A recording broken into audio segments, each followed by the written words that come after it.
And we're live.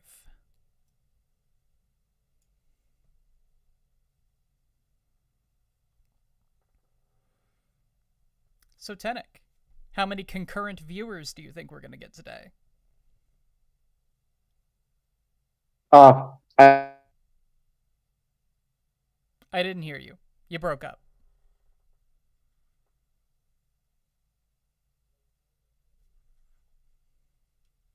Cool. Excellent. So we lost Tenek.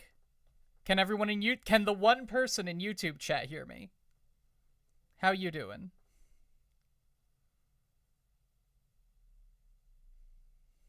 HNK can you hear me mentioned. now? Yeah, how's it going? Okay. Okay. What's up to all my YouTube peeps? How are you doing? Welcome to our Land of the Lustrous Anime Club. If you are new here, we do this once a month, usually on the last Sunday of the month at 11 o'clock Central. And if you would like to join this Discord call with me and Tenek, say hi, Tenek. Hello. Yay! Then you can go to patreon.com/explanation point to find out how. There's a link in the description.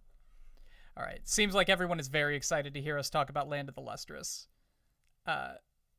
Everyone in the YouTube chat, how about you just talk a little bit about what you like about Land of the Lustrous and what you are excited about for this discussion? While Tenek, just general thoughts.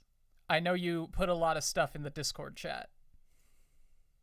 Yeah, I guess I mean, considering before I actually watched the series, I expected it to be, I don't know, rich on themes or story, or I don't know. In any way, I would have even expected to leave even more comments than I did.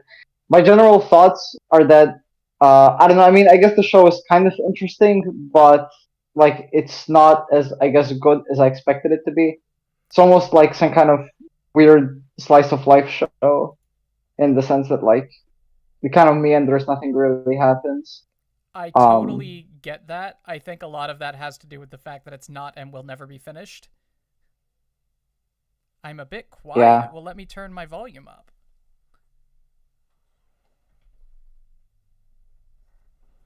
Don't want to turn it up too I much, assume though, you because the mean the mic will start anime. peaking. What'd you say? I assume you mean the anime. Uh, yeah, I Yeah. guess the manga is still ongoing. Manga's done, isn't it? Well, Mal says it's still going on, but I don't Really? know how accurate that is. Yes.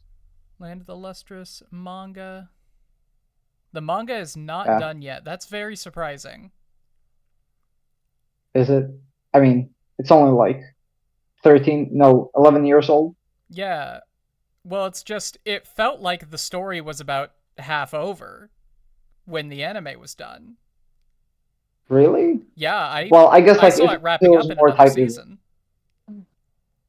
Huh.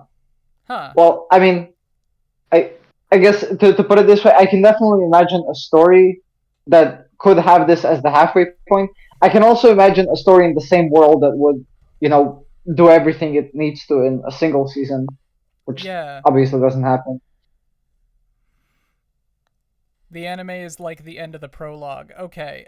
I can also see that. That's just not at all how my brain interpreted it to be. Uh, Yeah. yeah, it really Vinland felt like Saga. this was going to be a very short story when it seems like that's not how it is. I'm very interested in the manga, but now that I know it's not done, I don't know. I'm more interested, but less excited, I think. Yeah. It's the policy on spoilers. Don't talk about the manga. That's not what this is about. Yeah, it wouldn't be nice to, I guess, the viewers. Mm-hmm. Oh, we already have 38. You might not have heard me earlier. My prediction was we would have around 20. I guess No. I was No, we're wrong. going to have more than 20. We had 47 at one point. This is going to be a big one. Relatively big. Yeah.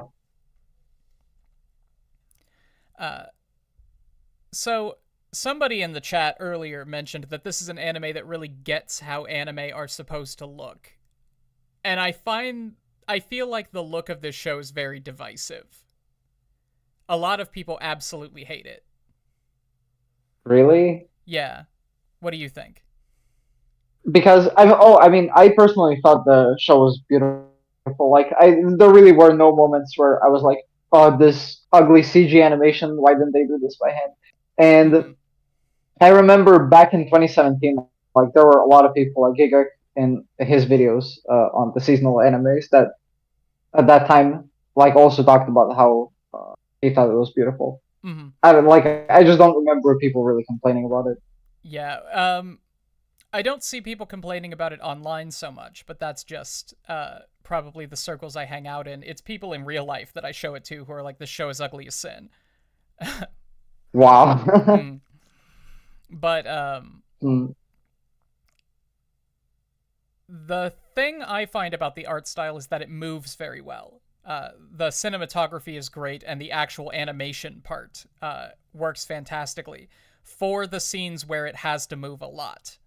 Uh, in the yeah. quieter scenes, like mostly when you see like Foss laying down on the grass and stuff, and you can see their hair kind of blowing in the wind, that's a little bit awkward. I mean, I would also think like the scenes where they're just around the whatever is their house big building is called, The and school, they're doing some wacky animation shenanigans. Yes, Tenek, it the has to be school. a high school. I mean, but they're not really. I mean, okay, there's the obvious fact that they live way beyond any kind of human lifespans, but it's also the fact that, well, whenever new people come in, they're basically alone as Mm-hmm. students because all the other ones have already done that hundreds of years ago. Yeah. Look, Yeah, yes, I know that they look like high schoolers, but they're actually 3,000 years old. they're actually 3,000-year-old gem people. Yeah. And you see, they're not. It's not really their asses that you're seeing all the time. It's actually well, it's just gems. Mm-hmm. The show's 3D leans on the weird side, but it works because the cast is inhuman to begin with. Yeah, I think that thematically it works very well. It's just in those quiet moments that the series kind of leans on.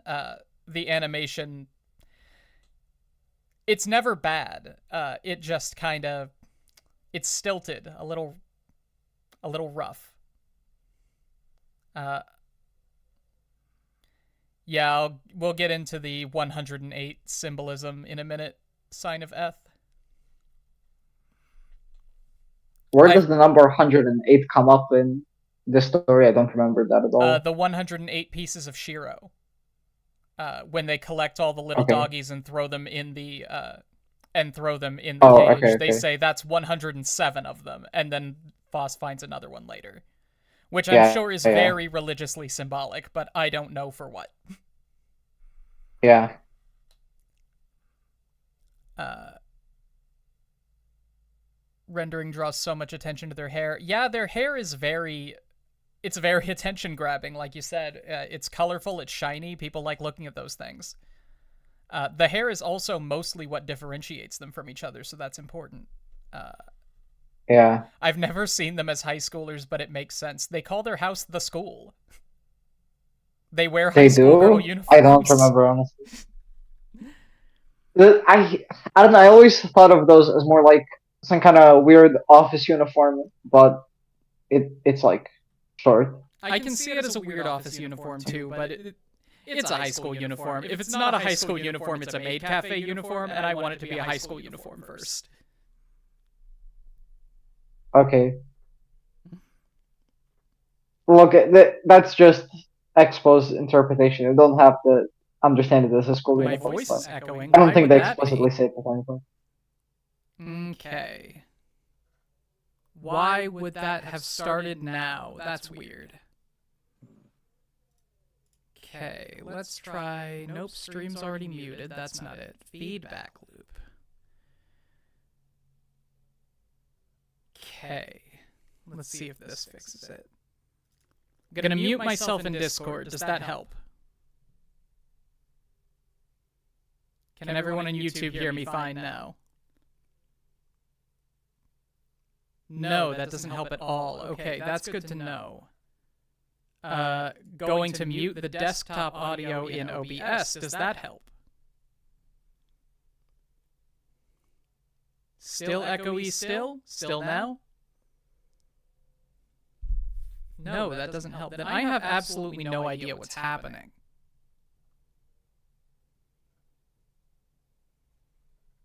Okay. What could be the cause of that?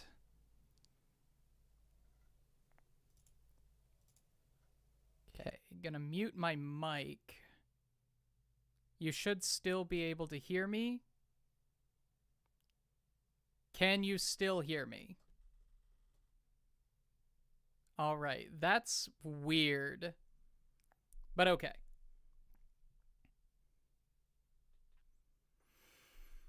Weird that that worked. Weird that you can hear me at all, but that's good. Tenek, you still around? Yes, All I'm right, still cool. here. Just making sure. Okay. What were we even talking about? We were debating whether or not these gem people were high school girls. I mean, we were debating whether their uniforms are high school uniforms or something else. I mean, they don't look exactly like high school uniforms, but they go to the school and they wear uniforms. It is their school uniform. Okay, I mean, actually, I guess considering that they call the teacher, Yeah. that also helps. They call their house the school, they call their dad sensei, and they wear a uniform. It's a school uniform. Yeah. Okay. Somebody talked about the OP. Multiple uniforms depending on the season. Yes, like a school. I don't remember them referring to their house as school. They do. The OP is incredible. I have listened to it every now and then since 2017. Really? Yeah, I thought it was alright. okay. I Well, I didn't want to kick you out of the chat.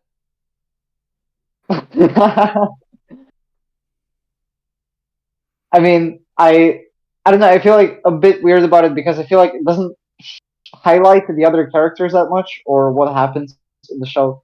I mean, a lot of it is just Foss Mm-hmm. over and over, obviously because she's the main character. Yeah. But I don't know. That's mostly kind of it. Yeah. I feel like a I lot of the other characters mostly just exist to highlight Voss, so that's not a huge deal. yeah. Uh, Yeah, but I don't know. I still would have hoped the OP to, I don't know, be about something else as well, and sure. I feel like it isn't. I understand that. I just think in a series whose main goal is to show this character changing as much as she does, I think that the OP with the kaleidoscopic colors and all of these bits of gems running into each other and forming new shapes and new colors, I think that that's really, really good. The other characters are not foils. Lucatiel, the Mirage. I wouldn't call the other characters foils. Maybe Antarcticite. But to be a foil, I feel like somebody would have to be perfect without trying. And they would have to... Foss succeeds as a result of breaking herself. So they would have to either fail as a result of breaking themselves, or fail as a result of fixing themselves, or succeed because they fix themselves. They would have to have some other relationship with that whole dynamic. A good reminder is that the story is a prologue, essentially, and we're seeing them at the start of a very long character arc. Yeah, fair enough. Would you say you like the OP for the music, the animation, or both? I like the music and I like the OP separately. Is this anime only? Yes. 100% a Folimo. Good to know, Aaron. When you're talking about their dynamic, you're talking about their dynamic with the fact that they can be reconstituted after being broken? Yeah, basically. Hmm.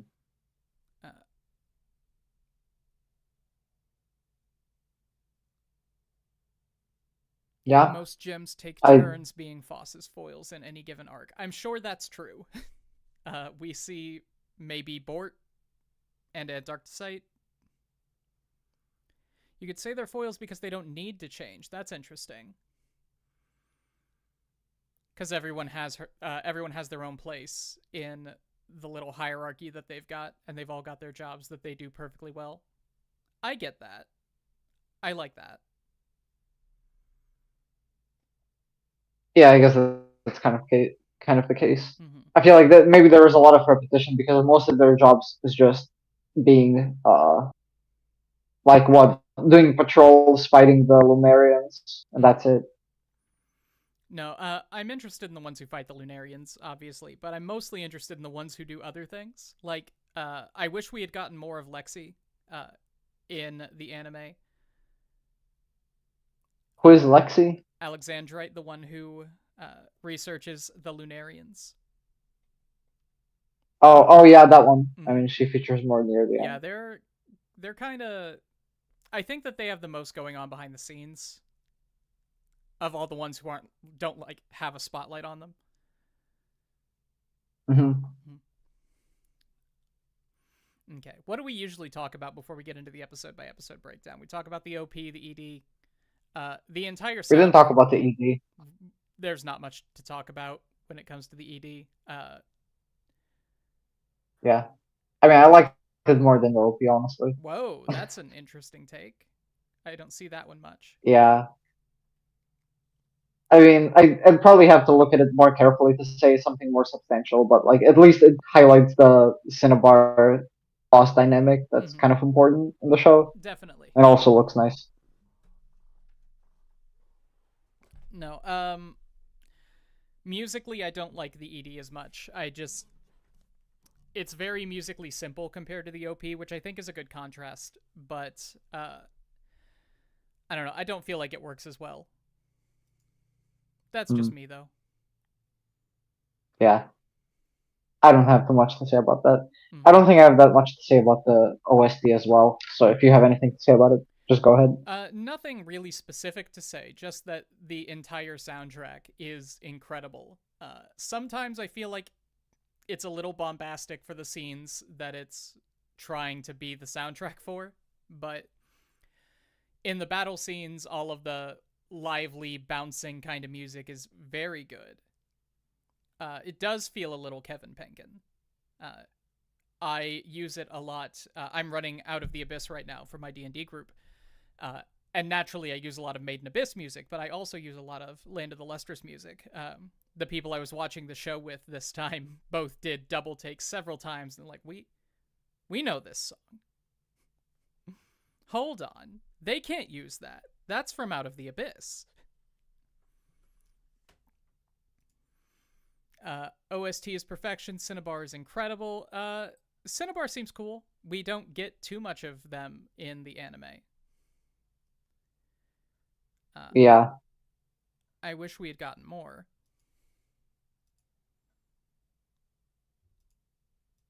But I'm sure they were banking on a second season happening. you think? Made in Abyss Well, tabletop I or guess just it's use the D&D? possible. No, I'm running Out of the Abyss. Different thing. All right. Wonder if Studio Orange will pick it back up now that they've finished Beastars. Don't ask me. I hope so. I mean, I guess it's possible. I mean, Beastars Classroom manga of the is Elite took also still forever to get going, second season. and that's very surprising to me. Land of the Lustrous episode summaries. The soundtrack sounds like it's somewhat traditional, kind of fits because traditionally people have more set in stone roles, old fashioned.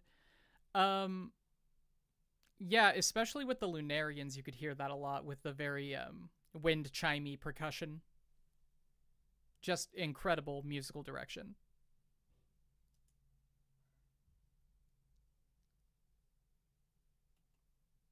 Okay, is this going to work as episode summaries? No. This is one of those summaries that just tells you everything that happens. I mean, you can just look up the Wikipedia page for the TV series. I am I'm on the gonna put it in the Wikipedia chat if you. page. But is it just for the Cute. series in general, or just for the TV series? Found it. Okay. Okay. People on YouTube, are there any other general notes that you would like to go over before we delve into this episode by episode recap and discussion? Or should we just get right to it?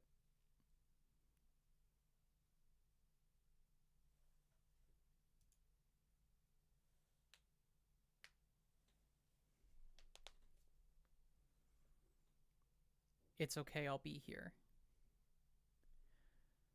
I think there is no Wikipedia page for HNK. That's not right. There is one. I'm on it. Is there any drama about the production? I don't know. Would not know. Don't look into that kind of thing. I don't. Not that I'm telling you not to. Curious to hear where you think the story goes from the end of the show. That's for after the episode discussion. Yeah, I agree. I need to refresh myself on everything that happens.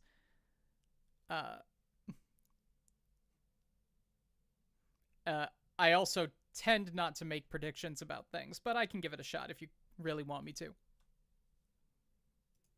Yeah, that might be fun to talk about. Might be fun, but if the After we're story's done really with that everything, long, then there's no way. I mean, I feel like there's not that much substantial stuff to speculate about, just given the anime. Mm-hmm. You'd have to start Yeah, reading the the anime manga at the really same does kind of just give or you the vibe and let you know what the story is going to be about. It doesn't give you too much to speculate on. Okay, it seems like nobody really has anything specific to talk about before we get into this. So let's start with episode 1, Phosphophyllite. The Lustrous, a life form of humanoid embodiments of gemstones, fight against the Lunarians who seek to harvest them for jewelry on the moon.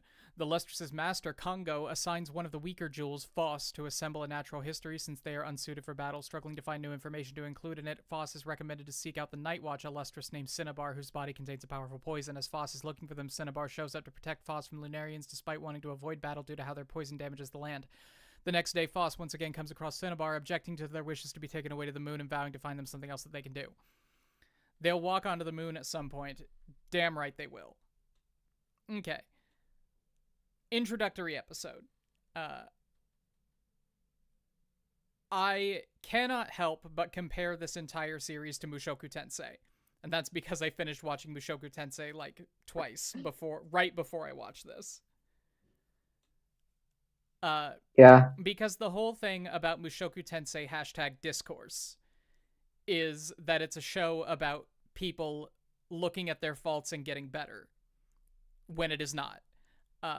This is a show about people looking at their faults and getting better and being worse because of it. Like, having worse lives because of it, I should say. It has an incredibly... Because they want to get better? Say again? Because they want to get better? What is the reason they are worse? They are worse because of what? She's less happy. Exactly.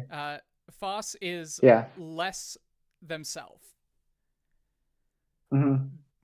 Obviously, because that's what the entire series is about. It's about Phos.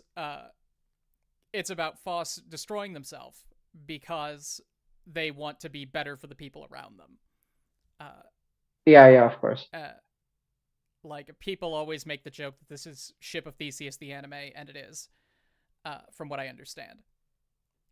But this is a show that really understands the idea that, what was that really cringy quote that was going around back when I was in high school?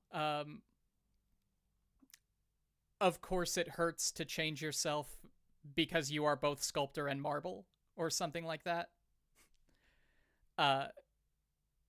It's a show that understands that change requires sacrifice.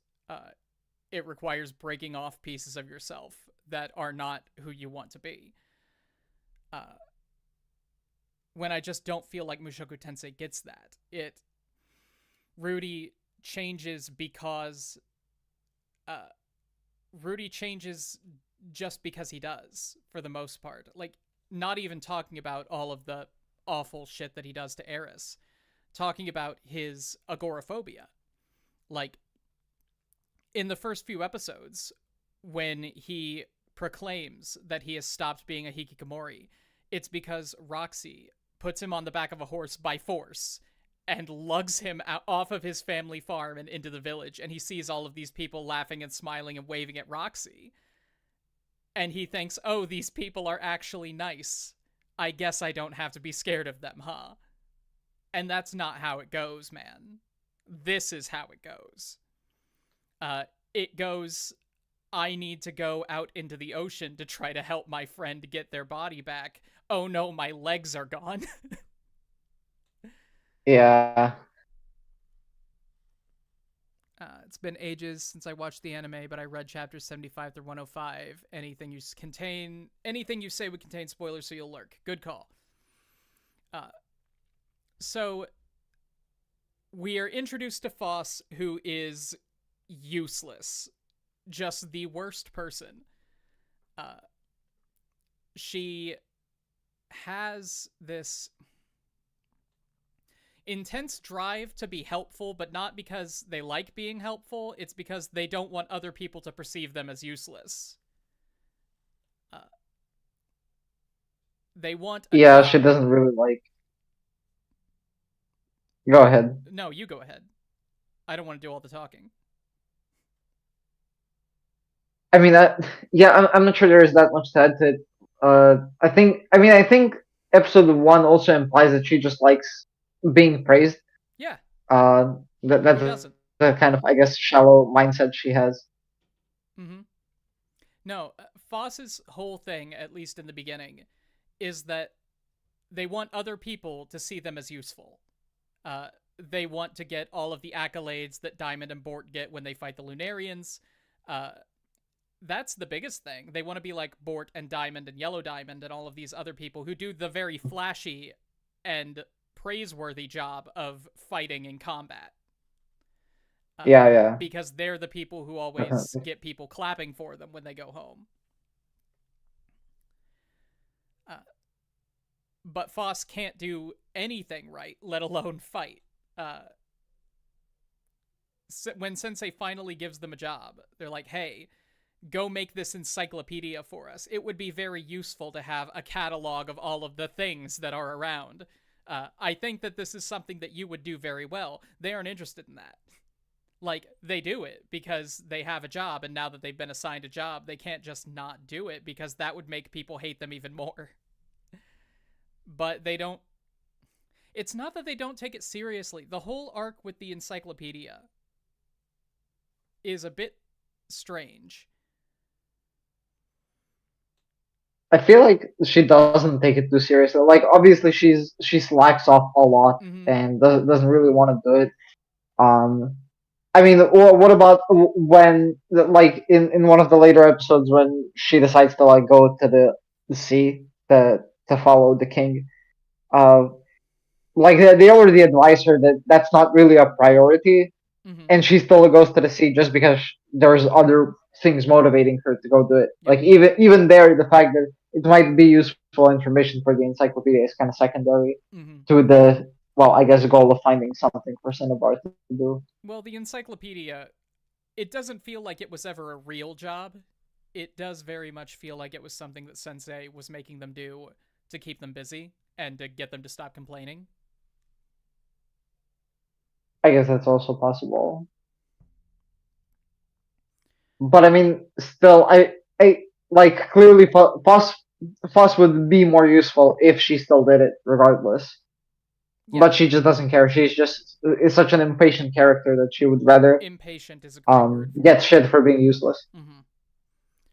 No, I like that the idea that Foss is impatient, uh, especially considering they're like a 300-year-old gym person.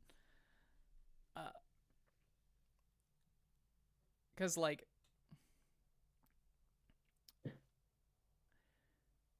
it feels like Foss wants to get everything without doing any of the work for it. Because whenever we see them, like, Yeah, training to fight, uh, they always, like, get tired and give up, at least in the beginning. Uh, so it's interesting, then, that when Foss does change, that change comes in big, dramatic, sudden moments. It's not small, incremental change to getting better. They get what they want. They get those big, drastic changes all of a sudden. And that's very interesting when you are looking at Foss as an impatient character.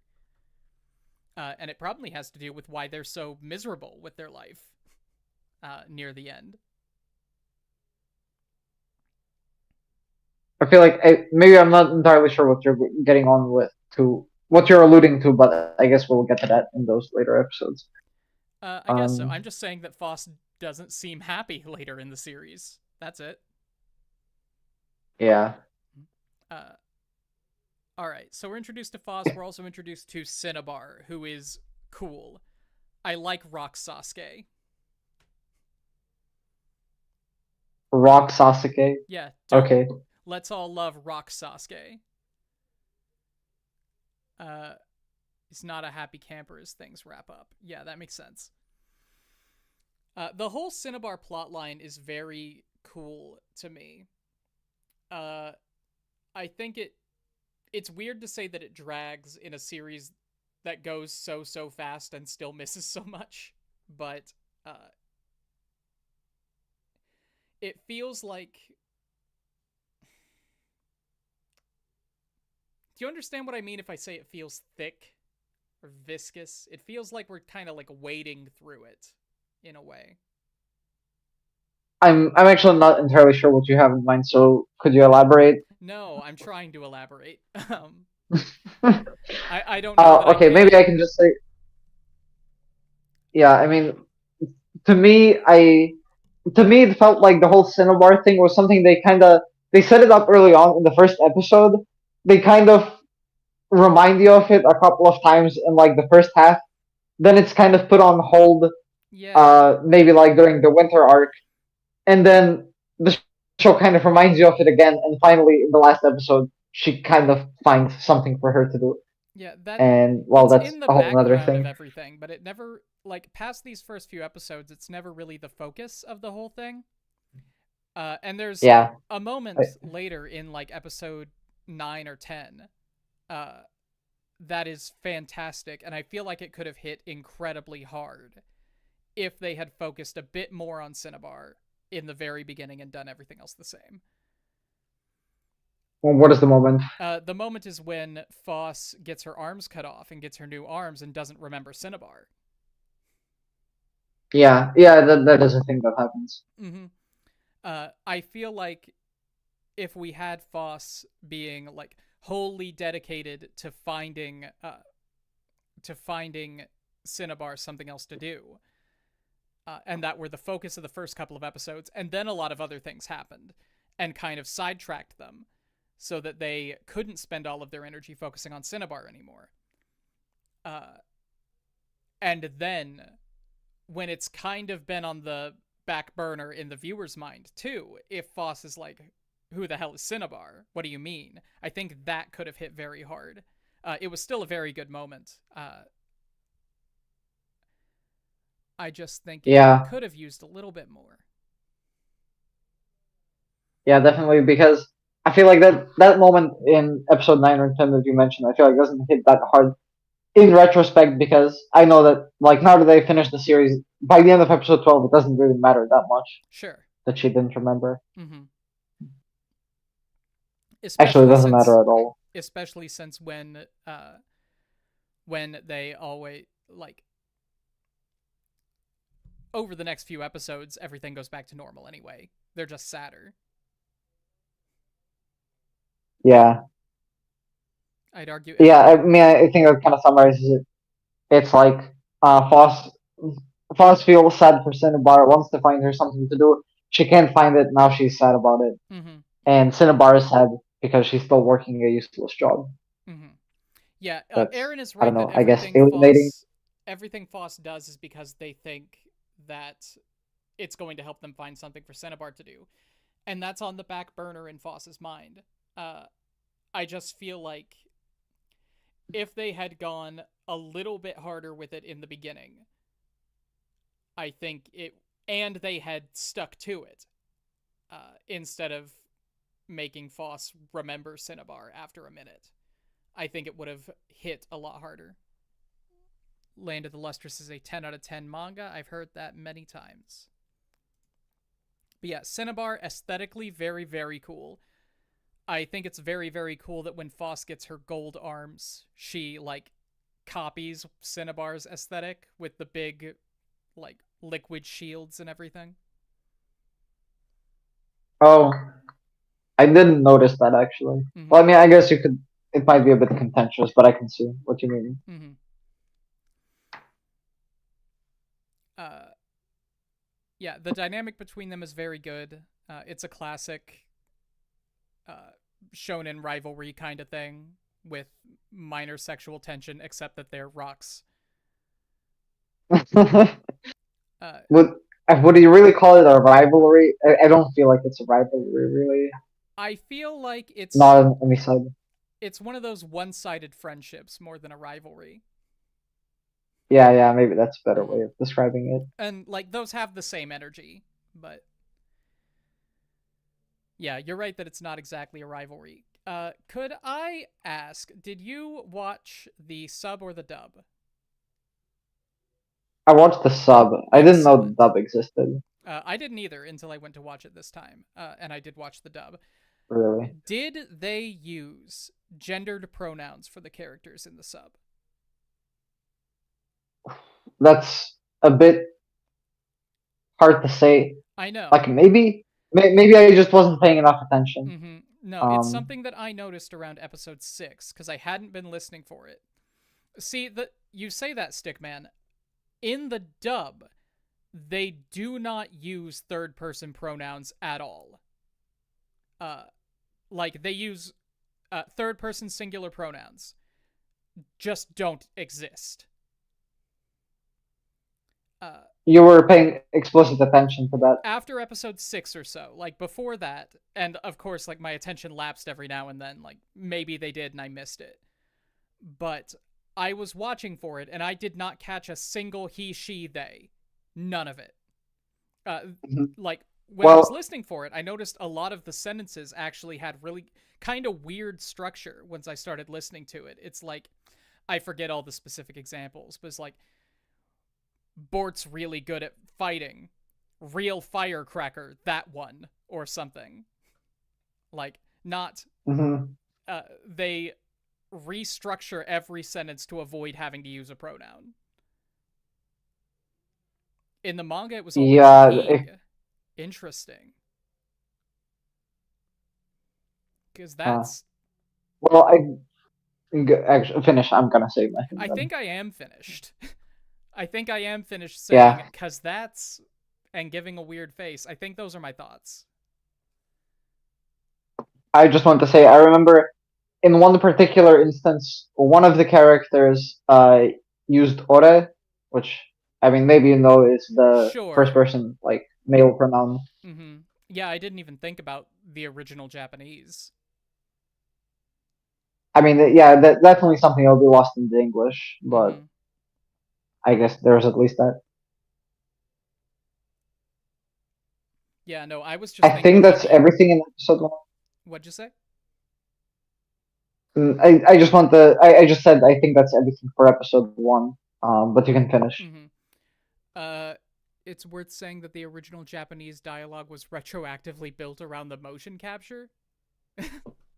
I don't know how true that is, but that's very funny. Uh,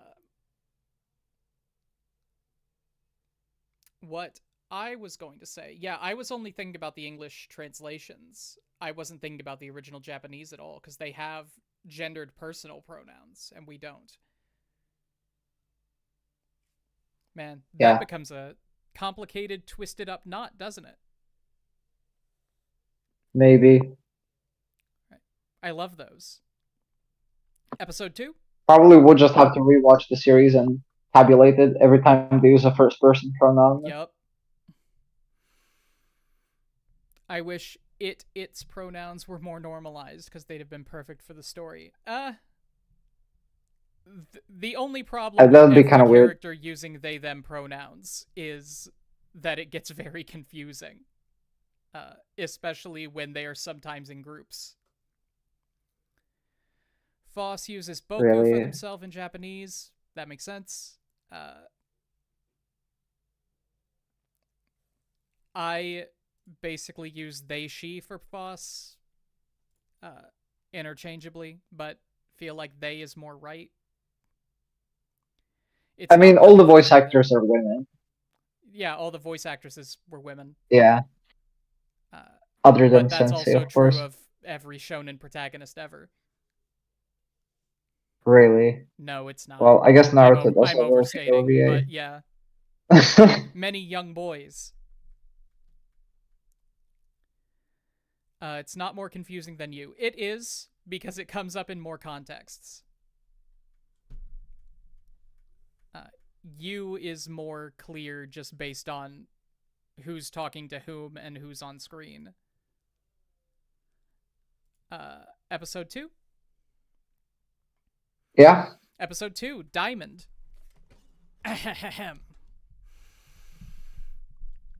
Foss approaches Diamond for advice on what to add to the encyclopedia when another group of Lunarians appear. Diamond's sword is knocked away when trying to defeat the Lunarian attack, but they are saved by another Diamond-class Lustrous. But Bort, who Diamond laments that she cannot surpass. As Bort scolds Diamond for putting themselves at risk, another Lunarian heads toward the skull where Congo is deep in meditation. Diamond follows Bort as they fight the Lunarians, and Foss is swallowed by a large snail creature whose acidic form starts to melt away Foss's body.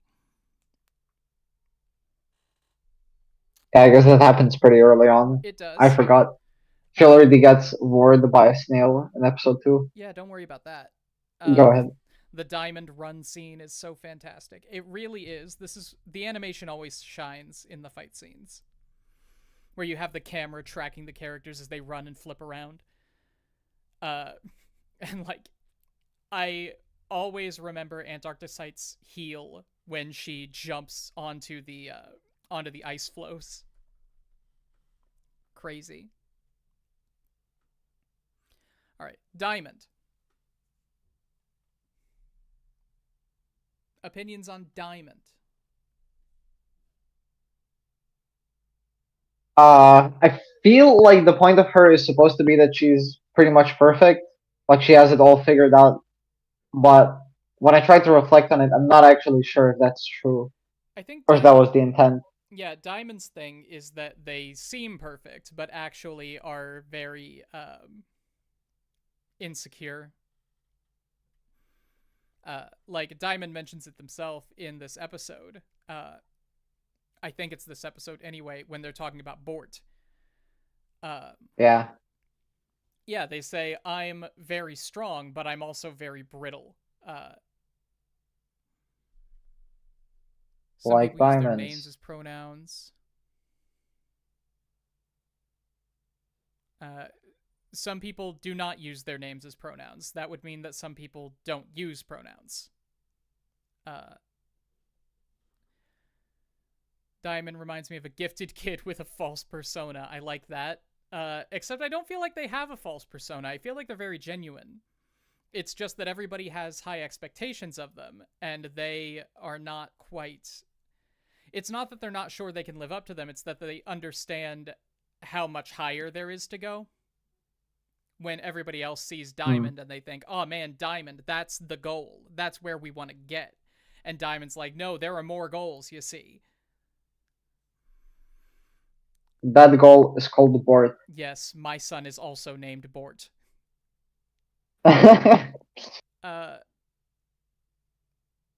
Diamond's VA really fits her. Yeah, no, I didn't have any problems with any of the voice acting. Diamond is adorable, colorful, great personality, excellent supporting character. I'm sorry about your tongue, Pool Noodle.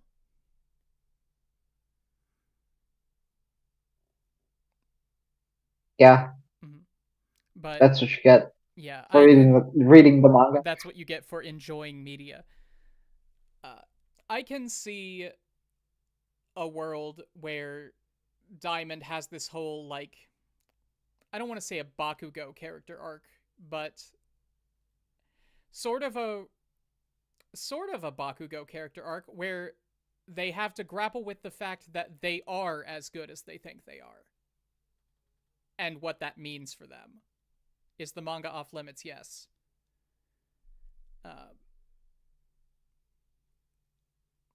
Like,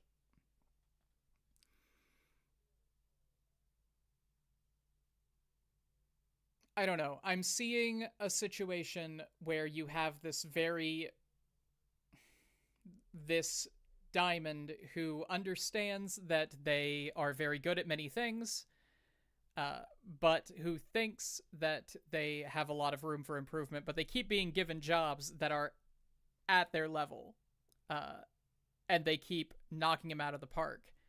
So they eventually have to come to grips with the fact that, like, yeah, I am actually as good as Bort is at everything. What does that mean for me now? Because that's not how I have seen myself for my entire life. Wait, do you think that's what Diamond comes to learn by the end of the episode? Oh, certainly not by the end of the episode. But if I were in charge of Diamond's character, just given what we see in the anime, uh, I would work with this inferiority complex in a way that's very different from like a Yaoyorozu type character. Where it's not just that Yaoyorozu thinks that she's inferior despite not being inferior. And I like that idea, that's fine. I just feel like a more interesting angle for Diamond would be if it wasn't so much a feeling of inferiority as like an intellectual recognition of inferiority, and not... It's very hard for me to explain what I'm trying to think of because this is all coming off the top of the dome piece. Point is, I think that Diamond's character is very cool. And I think that they could do some very interesting things with it. They just don't get the chance because they have some amount more episodes that is not a lot. Hello, Fire King. I know you can't talk. Hello. How's it going? Great, can't talk. For those of you who are wondering why I don't just activate my webcam on Discord instead of moving my webcam feed up and down on OBS as people join and leave the call, it's because Discord won't accept my webcam. I don't know why. Will not turn on. Well, it works. It works, I guess. Diamond's issues stem from trying to directly emulate Bort's fighting style. It sucks that MHA is our basis for character relations. It's an excellent basis for character relations. Those characters are... they're all very simple and direct expressions of archetypes. It's great to compare things to them.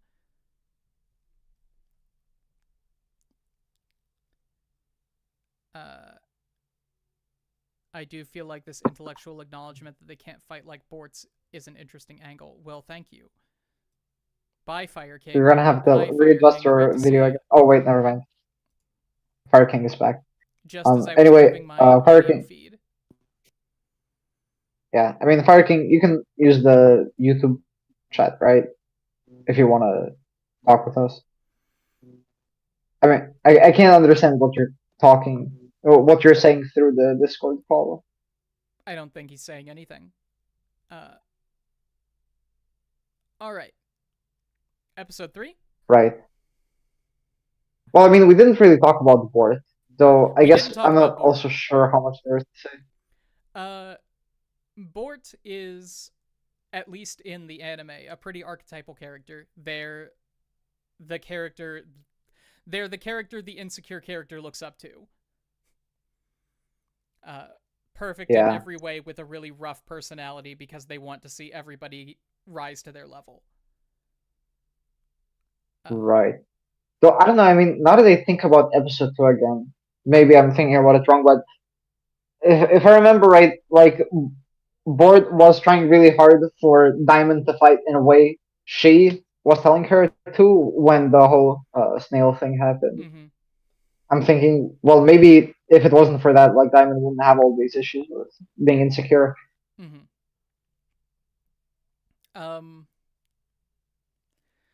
See, somebody mentioned that Diamond was trying to emulate Bort's fighting style, and that's not really right, is it?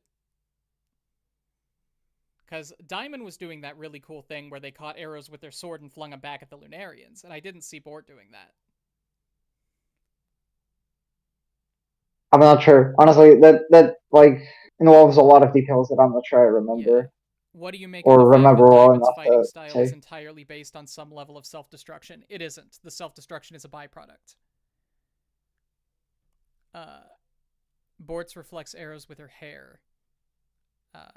Maybe. I didn't catch that. I do hope a video is made about Land of the Me Lustrous. neither. No. Sorry. Maybe someday if I have something to say, but that's part of what this anime club is for. Diamond was playing baseball when Bort's just sliced stuff with their hair. Yeah, Diamond's fighting style being inherently self-destructive. I remember that in episode 11, maybe, but I don't remember anything like that being shown in episode 2. No, that's shown in episode 2. It's when they're reflecting the arrows with their sword and it makes cracks run down their arm, and eventually their hands fall off. Huh. Okay. Hi, Fire King. See, the first thing that's coming to my mind is that Diamond is trying to overcome their limits in ways that their body is not compatible with. Which feels like something that the series is promoting with Phos. So it's weird that it's not working out for Diamond. Like, this might just be saying that, wow, I just had a thought that really sums this series up. It might just be saying that you can't change and stay the same person. No way. Yeah, seriously, right? But I mean, yeah, that's true. It sounds kind of stupid when you it say it, but sounds I guess stupid, that but that is is what it. the series is about. It's yeah, it's saying, hey, Diamond, if you want to fight like this, you cannot do it with your fragile diamond arms. You have to do it with different arms. Get different arms, loser. You can't change and also stay the same. Put that on a motivational poster. Yep. I'm hanging that up in my office. Every room of my house is getting that. I swear to all 5Gs. All right. Phos gets Vord. Oh, yeah, maybe. Well, I'm not sure there is much to say about the snail in this episode. That's probably better for the Snail's a following cool episodes. enemy. I like the snail.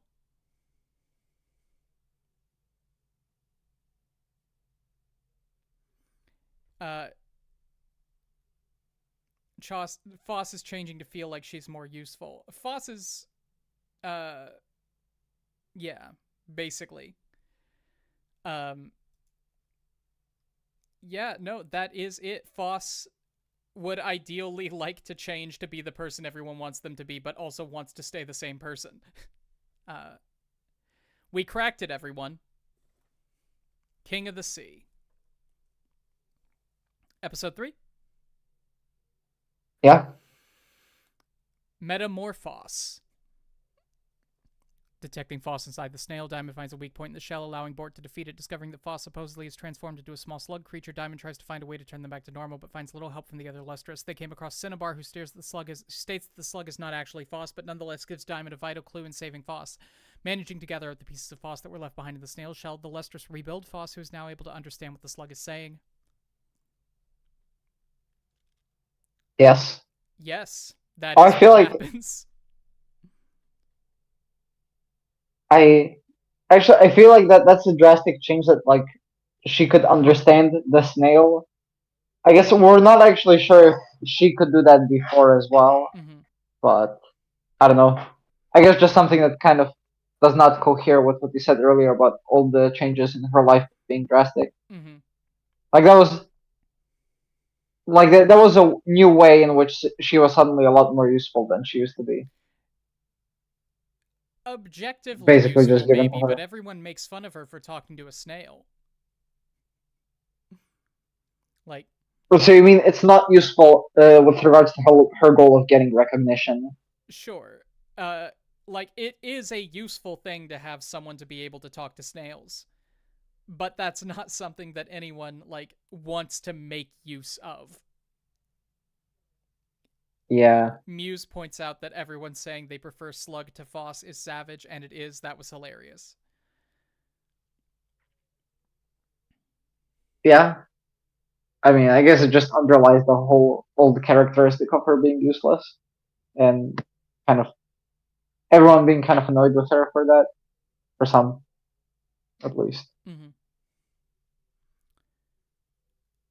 I don't really think there's much to talk about this episode. We get a lot with Rutil. What does she do? She I puts mean, Foss back doesn't she together. only?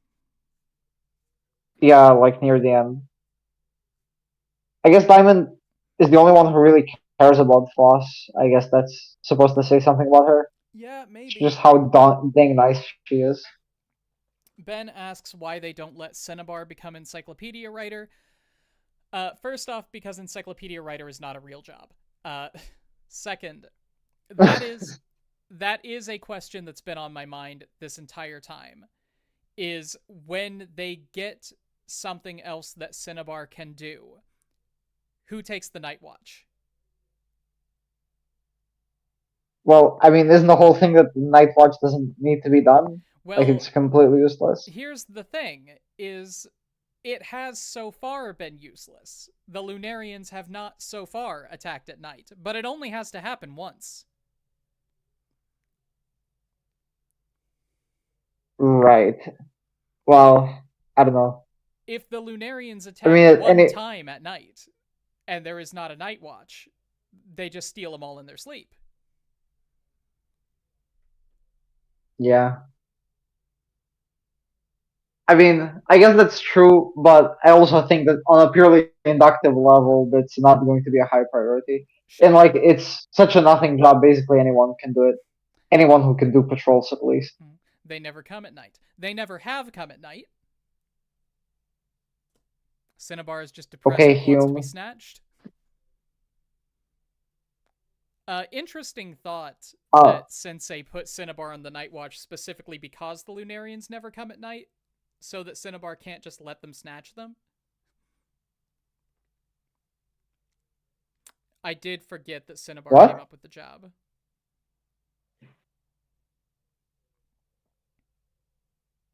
Wait, but was that supposed to be a claim about how only she has a specific aptitude for it? I mean, Because I mean, I don't think it's the case that she can do it better than anyone else can. It's just that no, Cinnabar she's can that's the do the only way Night she Watch can better stay than away anyone from else others. can. The whole reason Cinnabar is on the Night Watch is because their body photosynthesizes better than anyone else's. Oh, oh, that was the reason. Yep. They need less light I than guess I everyone completely else, forgot. or they can like hold on to the energy better. Hmm. Couldn't they do Winter Watch too? Maybe. Uh, maybe they do. Maybe they I weren't guess. interested in Cinnabar because of her mercury. Yeah, maybe. I wouldn't want mercury jewelry. Foss touches their clothes. The parts of them that Foss touches directly rock to rock have to be chipped off.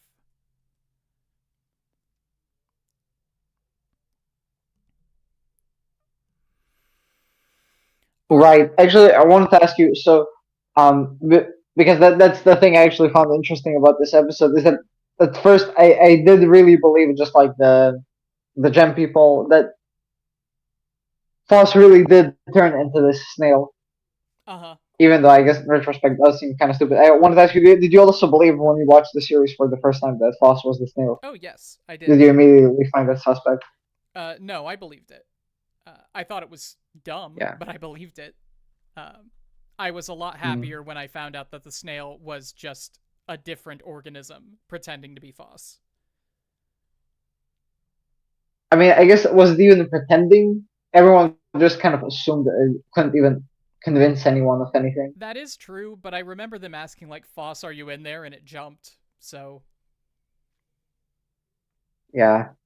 But I guess that also brings up the question that do they actually establish for certain whether the snail can understand everyone or whether the snail can only understand Boss. I think it comments on things that other people say. Yeah, sounds about right. So yeah, maybe that was the scepter, which actually brings up the question of what the snail was even trying to do by pretending to be Foss.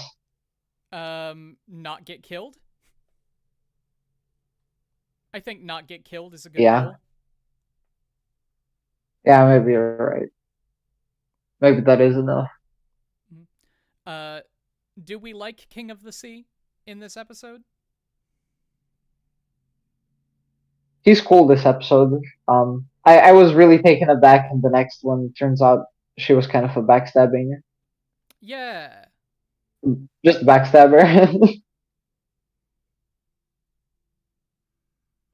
She was pretending to stay around beautiful gems. Aren't we all? Episode 4. Soul, Flesh, Bone. While conversing with the slug, who is revealed to be an admirabilis named Ventricosus, Phos hears more about Cinnabar from Congo. Hearing from Ventricosus that there is someone like them in their homeland, Phos decides to go into the sea, where Ventricosus transform into their humanoid form. Ventricosus explained how humans once roamed the planet before evolving into 3 separate species representing flesh, bone, and soul: the Admirabilis, Lustrous, and Lunarians. Upon reaching their destinations, Phos discovers that they have been led into a trap by Ventricosus, who wishes to give Phos to the Lunarians in exchange for her captured brother, Aculeatus. Yeah. Wait. So this episode ends with her just being captured, I think so, yeah. and then it's the next episode. Mm-hmm. Yeah, that where they actually Where deal there's a with fight, yeah. the Lemurians and stuff. Yeah, I mean, I think this is basically the closest thing we get to an episode, I guess, detailing the background of this world, like how it came to be. Mm-hmm. And that's all Uh, conjecture, too, which is something that I usually like yeah. a lot in world building. Is when everything is left up to the interpretations of the characters and nobody really knows what's going on. Mhm. Yeah, it's kind of mythical. Mm-hmm. Uh, I do like the relationship between all 3 of the sentient life forms on the planet. Especially since we only see 2 of the Admirabilis in the anime. The Yeah. Lunarians stabbing the kind of the sea away before giving her brother back was also good for tension and making the Lunarians alien and unknown. Yeah, I mean, I don't believe for a second that they want the Lustrous for jewelry. Uh, Really? I mean, I would like it if they did, because I think that that is a great motivation for this kind of villain. We do find out what happened, but that's an Omega spoiler. What happened? Oh, like in the past. What do I think the Lunarians want with the Lustrous? I don't know. Um, I mean, they're turning them into weapons. We know that How? because we Oh wait. see them Oh, with lustrous weapons. oh yeah. I guess kind of well, like when some of the Lumerians get cut and then come out some kind of hands that have gems attached to them. Yep. I kind of remember that from one of the later episodes. In like episode 4 or episode 5 or something, the Lunarians shoot arrows that have like um that have some kind of yellow gem as arrowheads. Pretty sure they want to combine all the Yes. species to recreate humans. Yeah, that's the first thing that comes to mind, but that's kind of boring. I mean, that's also just kind of speculation on the king's part. I don't think it's like super reliable. Mm-hmm. Wasn't that like the first episode? It might have been. It was early on, but none of these synopses have mentioned it yet. So it suggested they want the gems to become human again. The other option is they want Sensei back. Yeah, That won't really make sense. Why would they go after the gems if they want Sensei? because they can't take Sensei. Hmm. But then, like, okay, they would capture all the gems. How does it make it? Sensei goes to the moon to get him I guess that back. makes it easier. I assume they're trying I to don't know. lure Doesn't Sensei to the moon, if that's true.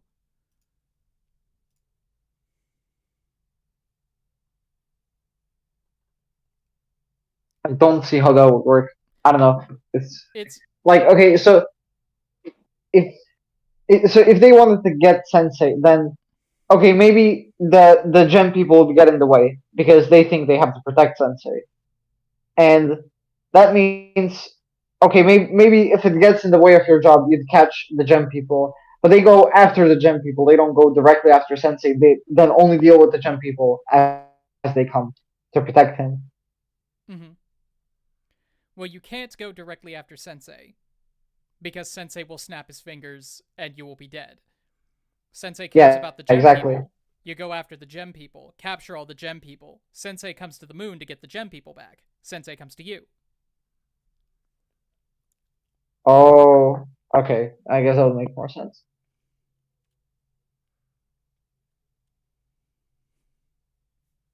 Slug pretended to be Faust to lure Diamond into the sea, was my reading. That's interesting. Didn't consider that they might have been trying to trick one of the other Lustrous.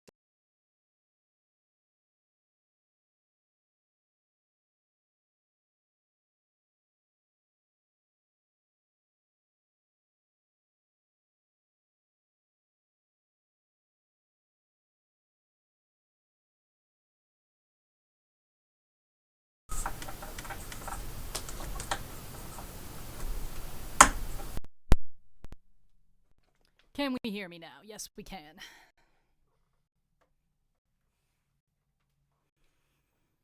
Okay, was the trade with the Lunarians for Foss specifically or any gem? It wasn't for Foss specifically because they tried to negotiate for a different gem. Do they ever say Your what voice is much Sensei... higher now. Huh? Is that intentional? What? Your voice is much higher pitched now. Is that intentional? No, let me see if I can fix it. Is that a problem that YouTube people are also having?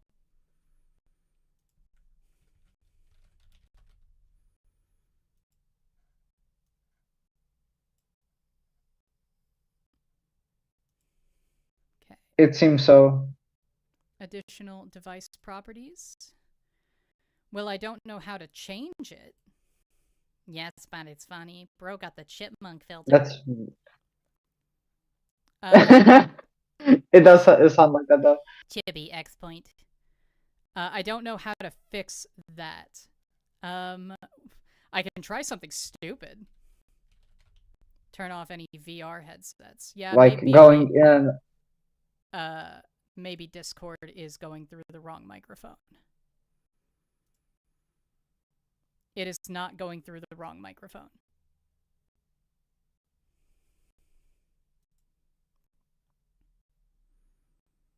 But I can go to change my microphone real quick. And then go back to the one that I actually use. Did that make any difference? You still sound the same. Okay. Well, I can do something stupid and see if that works. Device Again. properties. Additional device properties. We go to advanced, and we will sample this at 44,100. Work at all.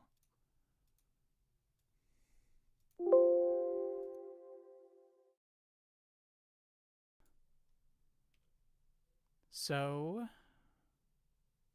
we won't do that.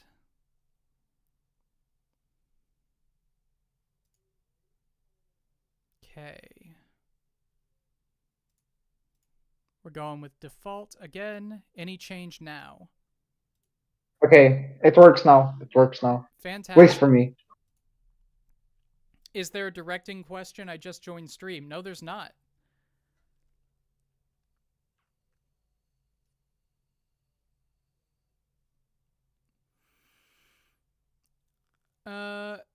Sensei remains sleeping when he bashes his head against a wall.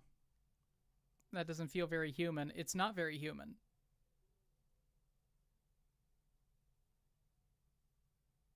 Well, I mean, humans aren't a thing anymore, as far as you can tell. So it's true. We are not spoiling the manga.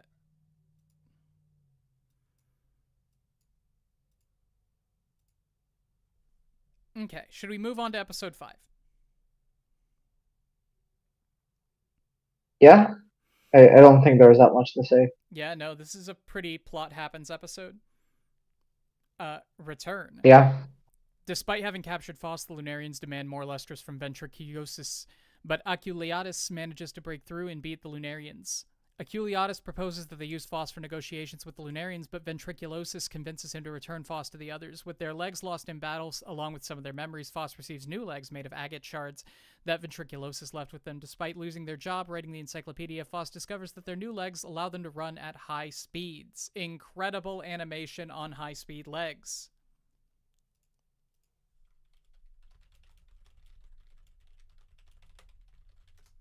Okay. So this is the first of Phos's really big changes. Guh. bless you. So this is the first of Phos's really big changes.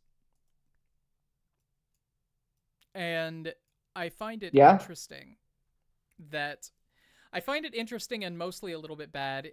Fire King says that they forgot Jade, and that's true, but there aren't really like any consequences of that. Like, there's one scene where Phos looks at a couple of people and is like, "Who are you again?" And that's it. Feel like you would lose more memories losing a third of your body mass. I mean, maybe a third is saying a bit much, but It's okay, a not. considerable amount, sure. I mean, it's like not even her whole legs. It's just like I guess it's the not their I don't know whole what do you call it. legs. So like a fourth of your body mass.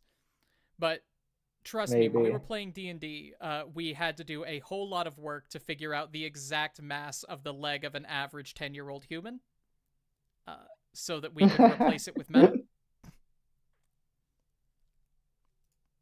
Okay.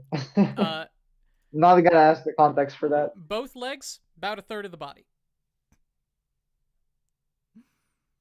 Right. The way they break when they run is so disturbing. Very good, yes. Yellow Diamond shows up this episode.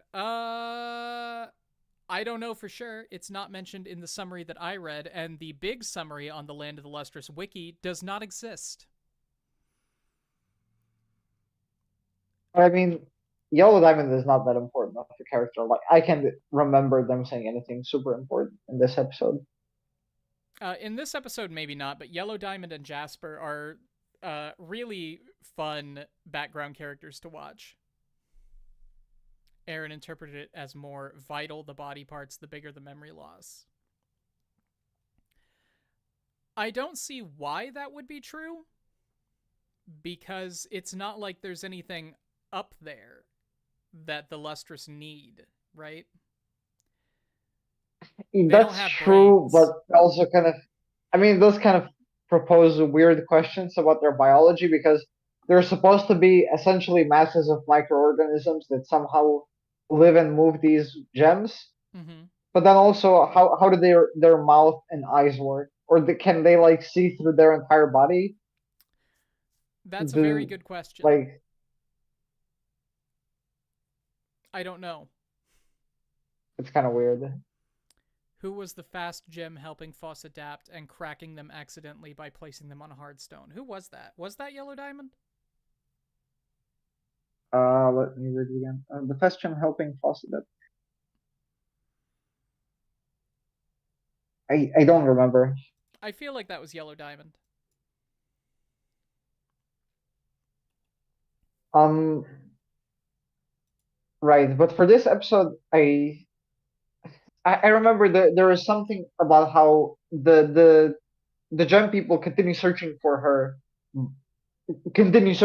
her in the sea, and then she only shows up herself later, even though Cinnabar had already found her first while Mm-hmm. they were searching. I don't remember there being much of a point to that. Do Um, you everyone, remember? everyone goes out looking for Foss. Foss, if I remember correctly, meets with Cinnabar. They have a discussion. Foss goes back to the school and just hangs out where she is met by Rutiel, I want to say. And then Rutiel fixes their legs.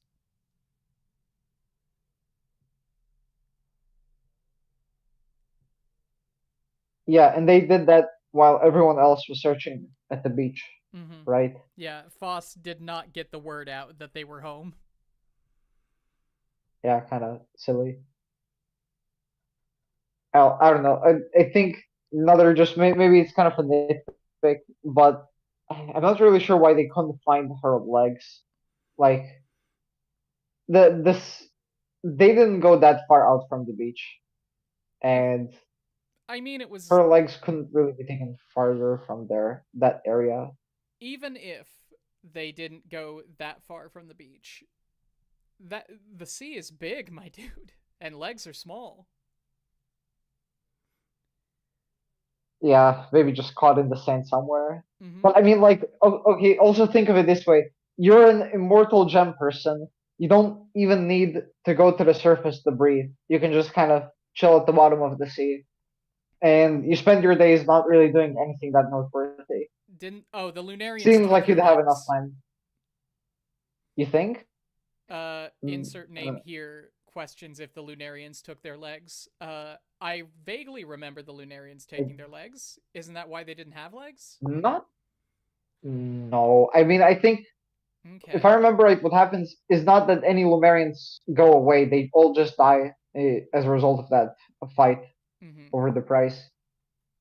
I Ben think is also King's right that the brother seawater corrodes the gemstone because she had to put on all that is resin that a before going thing? underwater. Oh, that's true. So I guess that puts a time limit at least. Mm-hmm. But still, I don't know. It doesn't seem to me like they tried that hard, considering how important it is to, I guess, keep your memories. Mm-hmm. Washed Again, up on just the a nitpick. cliffside with the new legs, and her legs shattered too much, so they spread in the water. Yep. Uh, all right. We didn't really talk about the brother of the king of the sea, which excellent monster. Yeah, pretty cool design. Mm-hmm. I loved how I cute think it I like was. the It king looked a more. lot like MIDI. What MIDI? MIDI Made in Abyss.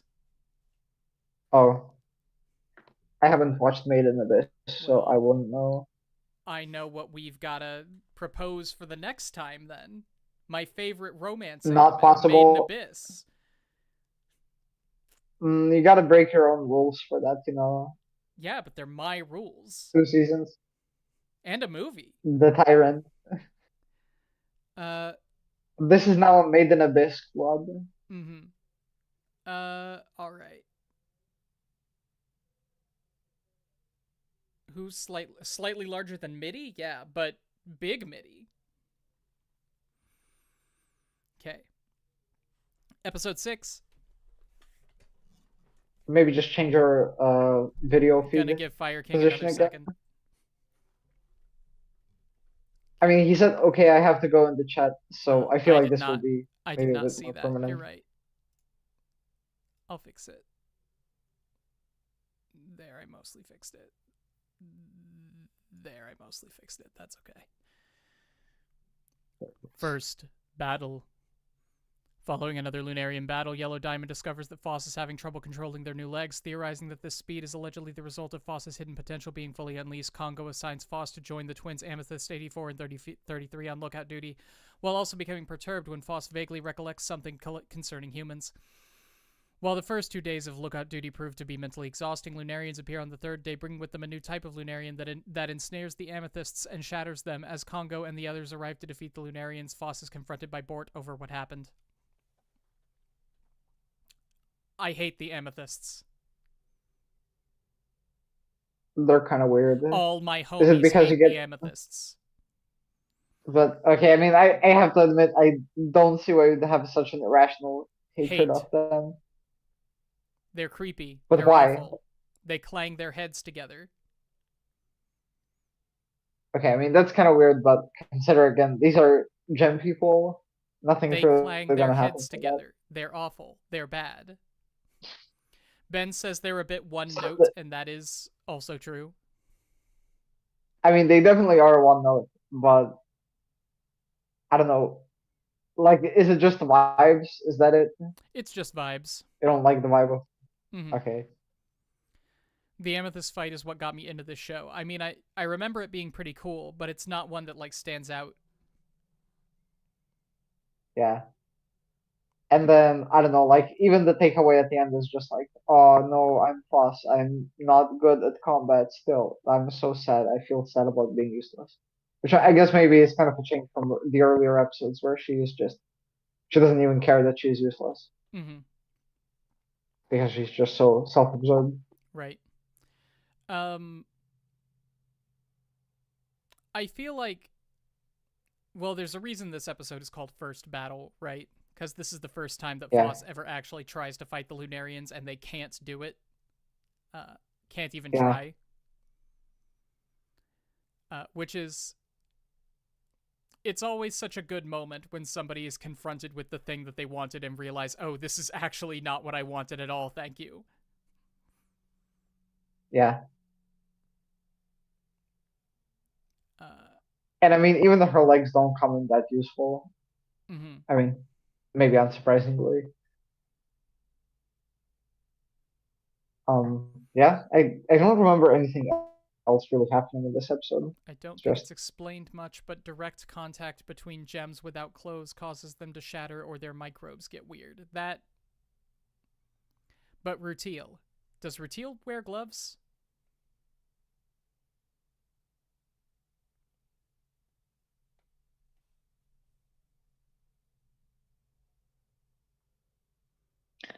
I think so. Rutila is the doctor, right? Yeah. Yeah.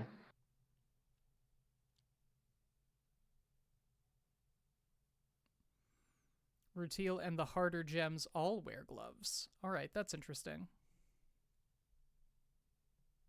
They all wear clothes. Thank you. No way. Oh yeah, that's something we could have brought up way earlier. They don't need to wear clothes. They Why? actually Why did they even shouldn't want to wear wear clothes? clothes. Yes. Um, I mean, there's also. Go ahead. yeah, I'm like, I gonna mean, make we talked comments about after. this in the Discord. Tenek brought up, like, why do they wear clothes? Because they're rocks. They don't need to wear clothes. And I was like, yeah, they actually shouldn't wear clothes because they photosynthesize. So they would want to Yes. have all of their rock skin exposed to the sunlight. And the answer is because clothes are cute. That is the in-universe answer. Yeah, I guess somewhat like that. That's the motivation of their what do you call it? The person who makes all the clothes they Mm-hmm. have.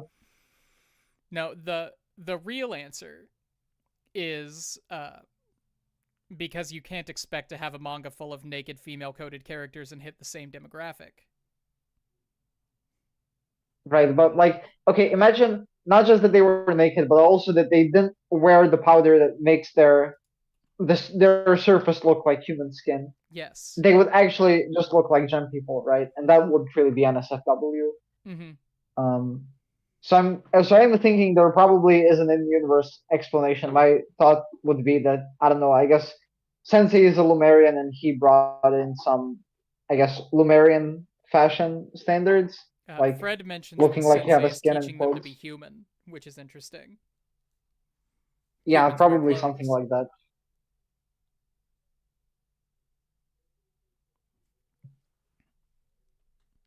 They don't need to do it otherwise. Um. Just last detail before we move on to episode 7. Do you Mhm. remember why they're called 84 and 33? I What do assume those it's numbers something mean? about their chemical structure. But no, I don't know. Let's look it Oh, up. okay. Mm,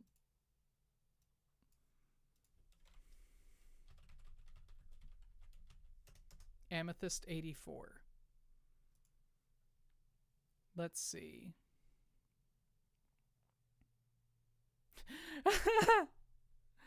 Man, I just got names of all the arcs, and this is really obvious. It's not a spoiler, but there's one called Journey to the Moon arc, which is really funny. No way. Okay. Where's like the trivia?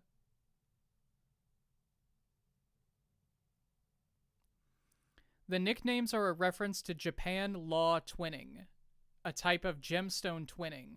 Twinning is when separate gemstones grow conjoined together. This can happen in different patterns called laws. The Japan law is when twin gemstones are connected at an angle of 84 degrees 33 minutes.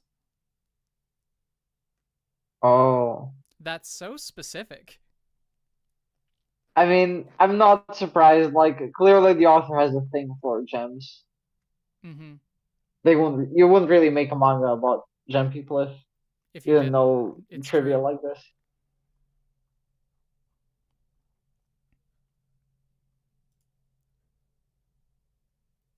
Uh,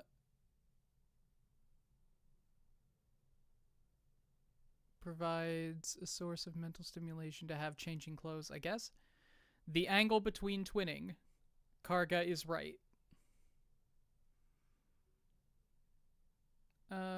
Shit ton of mannerisms about duty. Foss, fake humble, refuses a weapon early on, and the gems politely ignore Foss when she tries to push the fake encyclopedia job on her.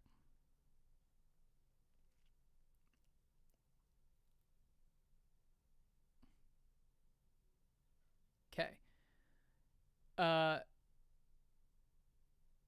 also, apparently in the manga, they don't use the numbers 84 and 33. They write out the English words 84 and 33 in hiragana, which is fun. Because I'm guessing they use those in gem cutting. Maybe I I have no idea. Mm-hmm.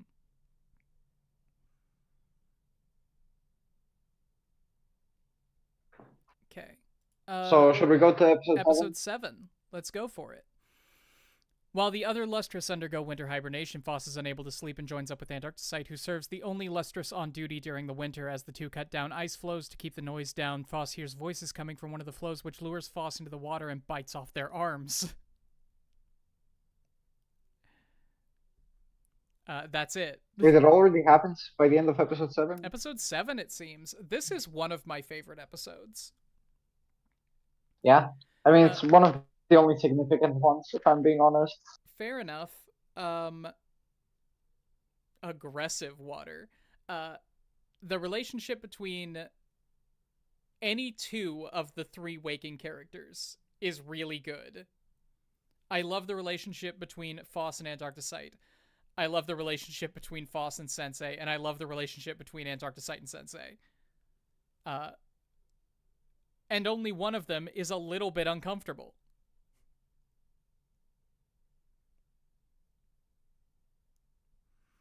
The ice flows that reflect your anxiety at you are so conceptually horrifying. Yeah, they reflect your anxiety and then they convince you to rip your arms off. Yeah, kind of nuts. Yeah, fantastic stuff. I guess they almost did it for her, but that was enough. As soon as I saw ice in a weird pattern, I looked at my friends and was like, oh shit, ice is a gem. What weird pattern are you talking about? Ice is a crystal. That weird like sunburst pattern, like looks like a not a land mine, a sea mine. Are you maybe talking about the thing that looks like a frozen over ship? Yeah. Right. Ice is a crystal. I don't know if it's a gem. I don't know what makes it a gem. Yeah, I love the throwaway line that's like, I think it was Antarcticite who said, of the ice crystals, they're like, yeah, Sensei calls them sinners. I never asked why.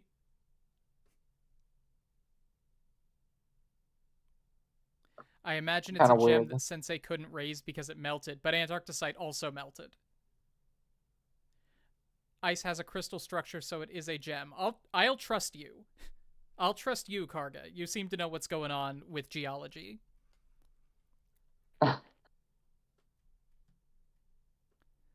Foss uses gold as their body, which isn't a gem either. Yeah, gold and platinum alloy. Anyway, I love the aesthetic of this episode too. Just all of these like rock people getting ready for nappy time. Yeah, that was so weird. It Like was they really and they cute. put on, but I mean those those clothes they put on for hibernation. Yeah.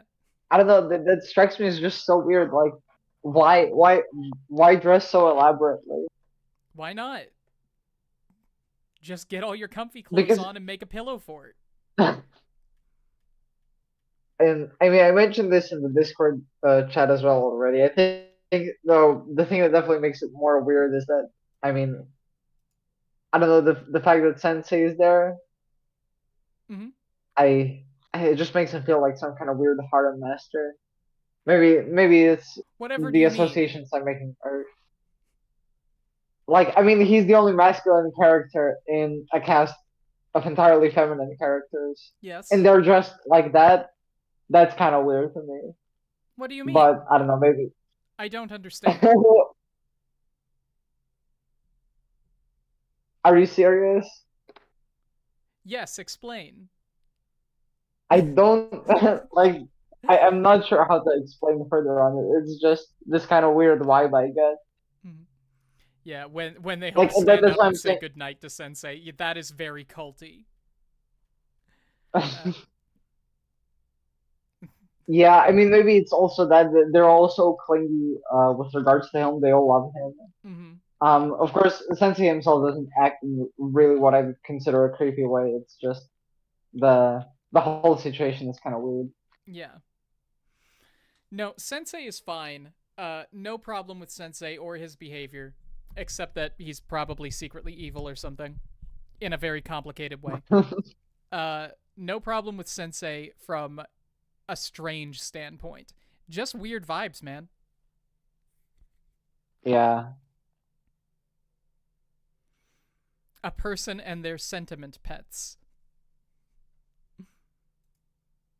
sentiment pets. Sentient Oh, I pets, I guess think. the whites. Oh, oh no. Oh yeah, maybe they misspelled that. Mm-hmm. He taught them everything they know, so it makes sense they feel indebted. Yeah, that doesn't bother me. It just creates a weird vibe, given all of the other anime I've seen. And Uh, wearing those clothes. I don't know. like, Maybe I should stop mentioning that. It's. mm, yeah, the sentient ice flows are horrifying. I don't like them. um, I mean, it seems like another element of the world that's kind of left to be mythical because we're not really sure what's going on with them. and Like again, on the that's surface, they appear to be. 12 Yeah, episodes. that's intentional. Mm-hmm. On the verge of But yeah, being I a mean, harem like, anime for Sensei. Yeah, except that there's nothing under those pants. There's yeah, nothing to nothing. harem.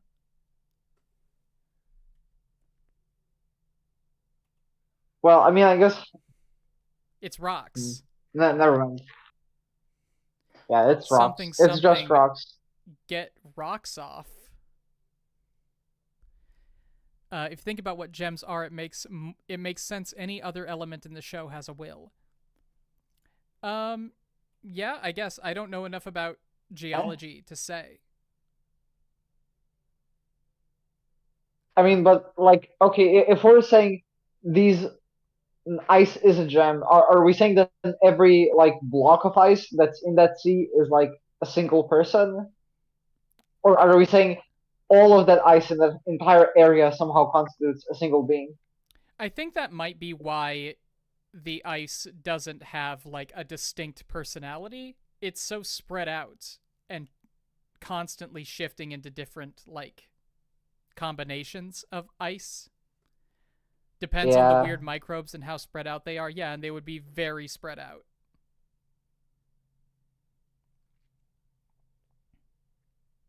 Weren't the ice flows remnants of the human souls that failed to leave or the crystallization of memories of the dead flesh? I don't know. I didn't catch any of that. hmm.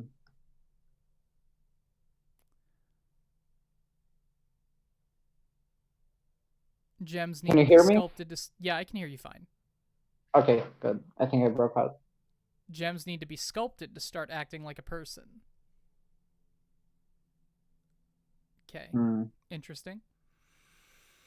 Well, I mean, from what we've seen in the next episode, they kind of tend to naturally form into humanoid shapes. And then I'm guessing they get like refined by Rutiel. Maybe. Something like that. Episode But 8. I think they would also maybe then cast doubt on like the idea that ice itself is also a gem like other gems, and that Sensei's theory about that just being like a reflection or something is false. I feel like it's more a lie than false. Uh, So, so your hypothesis is that the ice is an actual gem, just like every other gem, Not just like or I every guess other like gem. I every feel other like it's a lustrous. fucked up gem. I feel like it's certainly not all right in the head. I just think that it's probably not for the reason Sensei said. Right, but okay, your idea is when Foss is listening to those voices, and they're trying to convince her to chop her arms off, or chop herself off, whatever. She's not just listening to herself; she's actually listening to some other being trying to convince her to do that. Possibly. I think. I think it's more likely that some other being isn't sentient enough to have its own thoughts and is reflecting her thoughts back at her, or like digging into her brain to have thoughts. Hmm. Does the anime talk about what Hongu is? No. Uh, there was an early explanation about ice being the remnants of something. I didn't catch it. Um,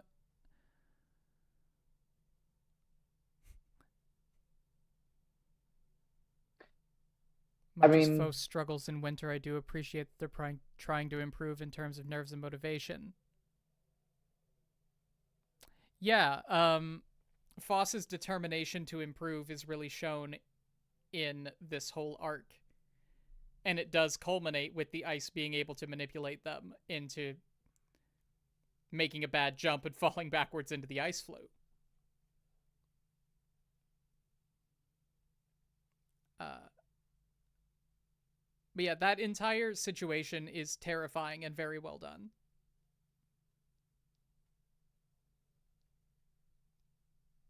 yeah, Episode 8. Episode 8, yeah. Antarcticite. When Antarcticite is unable to find Foss's missing arms, Congo instructs them to go to the Cord shore where Lustrous are born for replacement material. Foss is given a gold arm as an intended temporary replacement, but it starts to grow out of control and engulfs them just as more Lunarians appear. With Congo held up by another group of Lunarians, Antarcticite is forced to fight alone against a rare Lunarian, only to be shattered by a surprise attack. When their guard is dropped, wanting to save them, Foss manages to will the gold to change shape and wield it as a weapon, but it is ultimately unable to stop the Lunarians from escaping with Antarcticite. Yeah, the end of this episode hit pretty hard. Yep. Uh, this is a fantastic episode. Uh,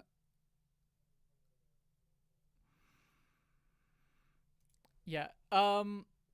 Do we know what? I guess I'm asking Karga here, but do we know why the gold and platinum alloy took the shape that it did with Foss? That cube with the slots in it. My speculation is just that it had a will of its own, and she hadn't yet, I guess, tamed it for its own purposes. Mm-hmm. But do So we it know was instead why just it a was a cube whatever. instead of just a big gloop of liquid? It looked like bismuth. Gold does crystallize. All right.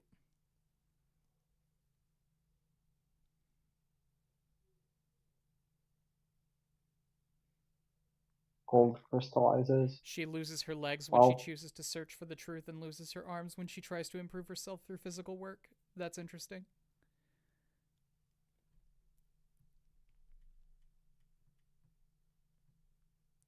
Uh,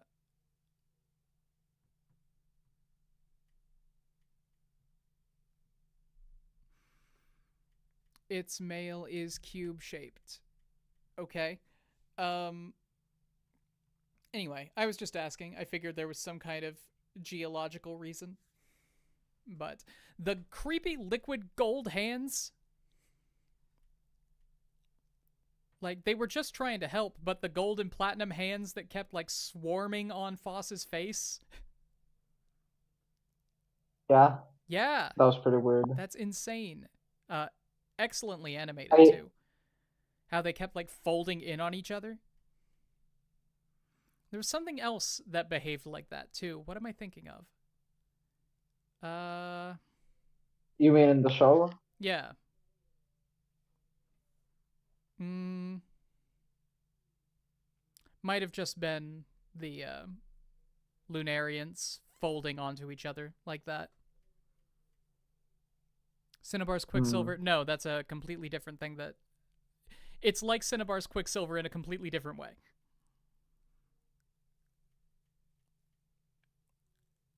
Then Uh, I'm not sure I know what you mean. yeah, me either. I'm done. Forget I said anything. Okay. I I don't know, I got a weird vibe near the end of this episode. I felt like, wow, this really reminds me of Evangelion. Maybe it's just because it's just such a perilous scene, where it seems like, the characters are fighting against completely hopeless odds. Like, Antarcticite has to fight against the Lumerians alone, while um while Foss is being trapped by her own arms, Mm-hmm. pretty much. No, plus the Lunarians in general are very Evangelion-like. Yeah, I Yeah. mean, yeah, I guess there is some kind of Evangelion vibe there. Mm-hmm. Especially probably with the fact that there is some kind of hidden link, just like there is between angels and Yeah, humanity, kind of that Evangelionish. we don't know yet.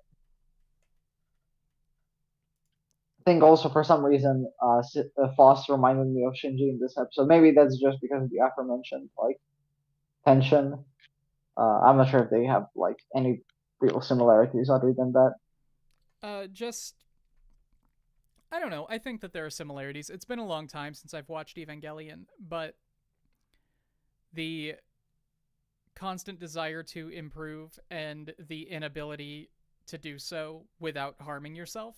Uh, the Yeah, that I guess extraordinarily that's pretty grim vast. odds facing extraterrestrial foes whose motivations are completely unknown to you. Yeah, this show is basically Ava with Gem people, Yeah, it's basically Eva. and only 12 episodes. If you've seen Eva, you've seen Land of the Lustrous. Ava, if it was good.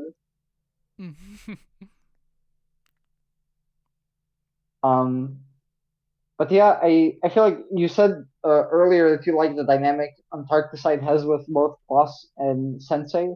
Maybe this would be like a good opportunity for you to elaborate on that. What Yeah, do you sure. It's especially just like about it? the mechanic between the dynamic between Antarcticite and Foss is it's the closest thing we get to like a foil relationship, I think, between two characters who actually talk to each other.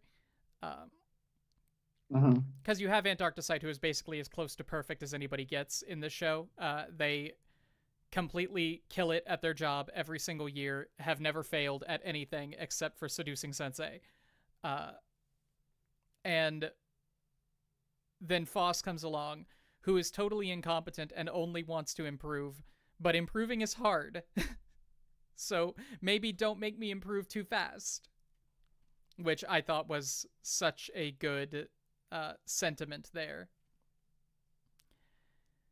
Uh, Yeah, Seeing Foss absolutely nail the high heel jump was way more satisfying than it had any right to be after one episode of build up. you mean at the very end when she tries to defeat the Lumerians fleeing with Antarcticite's body? Yeah, I think so. Um, but yeah, when we see Antarcticite land on her high heel on an ice floe and then do a jump and slice another one in half, and then later we see Foss do the same thing. I think during the fight with the Lunarian. uh, it's the sound effect. I think that just nice dinging sound effect that just really makes it land. in a way that makes it feel like there was this whole arc behind it when really there wasn't.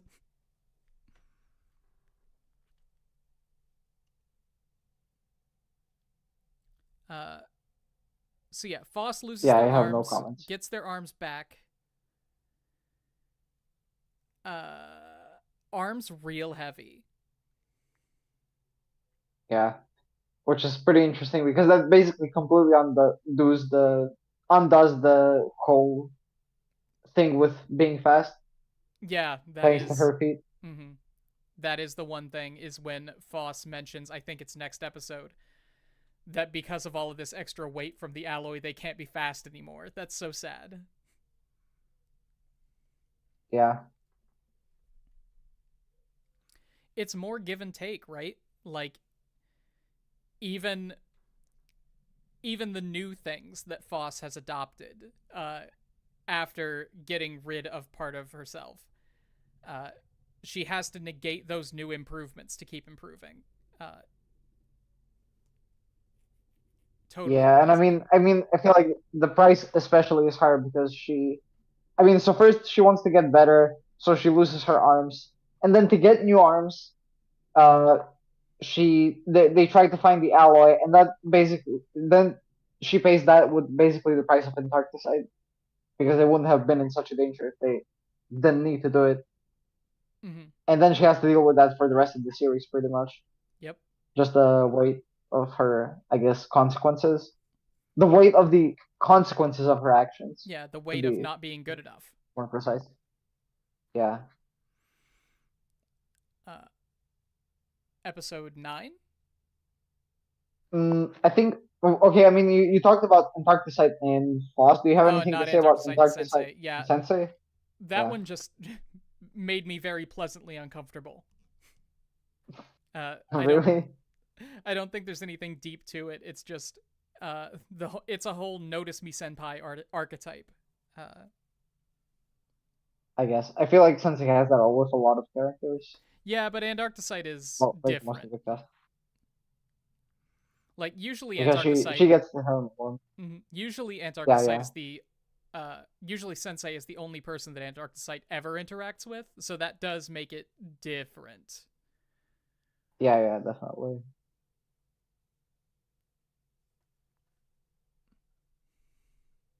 Yeah. I guess we can go to episode 9. Is Is it this the the next episode where one? they have the different ED? I think it is. I don't remember. I guess I can check on now. Episode 8 has a different ED. Yeah. So yes, then. I think that's the one that plays while they're carrying her out. Mm-hmm. Antarcticite, that is. But yeah, sorry for interrupting. You can read it now. That's all right. Episode 9, Spring. Foss is still tormented by the loss of Antarcticite as they spend the rest of the winter mastering the gold alloy running through their body. As spring arrives and they let their lustrous awaken from hibernation, Foss, who appears to be forgetting about Cinnabar, becomes the center of attention due to their gold arms, particularly as they take down a group of Lunarians single-handedly. I love everyone's reaction to Foss's gold arms.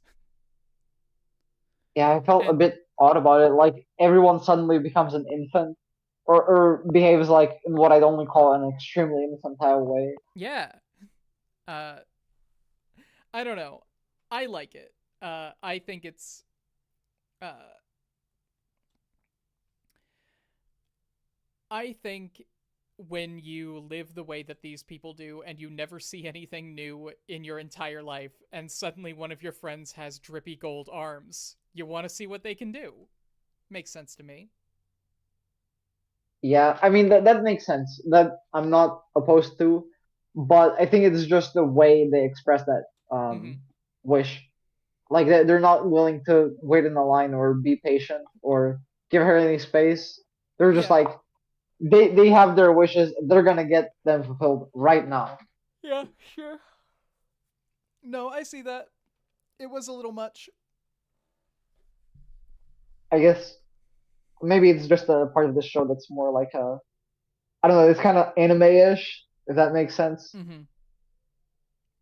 I feel like this show has a lot of parts where it's just like the characters behaving like quirky anime characters. That's like one of the most prominent examples of it, I think. Yeah, no, you're right.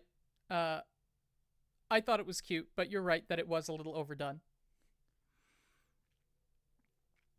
Um, I did like Foss's very nonchalant introduction of her new ability. Like, they don't even say, yo, I've got gold platinum arms now. They just go straight into using them to do a PowerPoint presentation. Yeah. I mean, it makes sense to her. It's just a new norm. Why has And nobody actually, else I'm not tried this? Uh, Glue says. Well, why would you cut your arms off? That's To not get new really a good arms. idea. Uh, Yeah, is that really the hidden message of this show? You should cut your arms off right now and get some cool cyborg get some replacements. nice automail. Yeah. Comes at the cost of memories, is what they say, but it doesn't seem to be a huge deal. Like, I know that we only have 12 episodes to work with, but we never see that, like, impacting Foss's daily life in any way. Yeah, maybe that would have been better.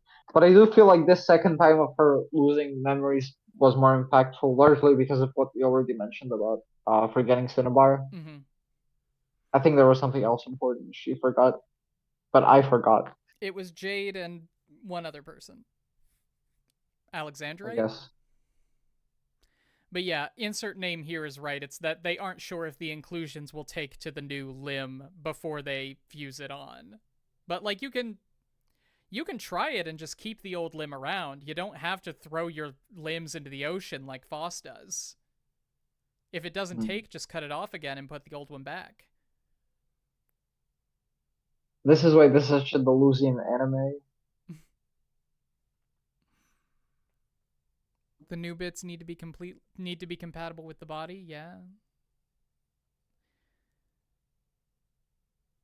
Seems to be for that one character with the holes all over. They're in a different position, I think.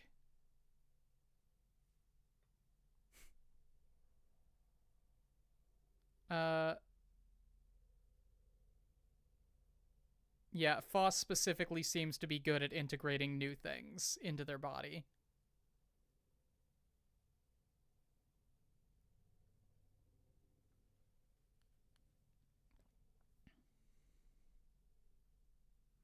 Why don't all the gems Right. combine into one all-knowing super gem and eat the moon?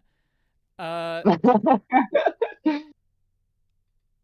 That would be this show becoming like then the name escapes Gurren me. Lagann. Gurren Lagann, yes. Yeah, we've been talking about how this show is like Evangelion. We haven't mentioned the Gurren Lagann side of it yet. Uh, Well, that's only what it where could all of the become. little puppies form into one super puppy and eat the moon.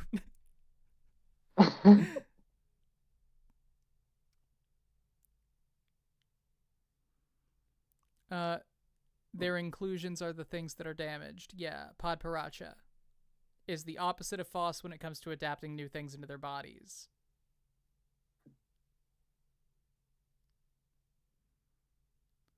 Foss is the only gem we see with mixed materials, at least in the anime. Uh, which is really surprising to me. You would think that over 3,000 years of life, Yellow Diamond would have broken a bone at some point, you know? Well, I guess Foss is in a particular predicament. It doesn't seem like anyone else has the same kind of personality with as her. It's true, but like, That would have led into they this live series relatively of events. dangerous lives. You would think that they would just lose a finger at some point. Ah, yeah, that's right. Actually, Losing a fraction of a plot memory hole. isn't that big of a deal because they live really mundane lives. Nothing new happens, so when they lose memories, it wouldn't have much of an effect most of the time. Yeah. Especially if they do it on purpose and they keep the limb around. And then maybe just like, why not just like graft a third arm somewhere?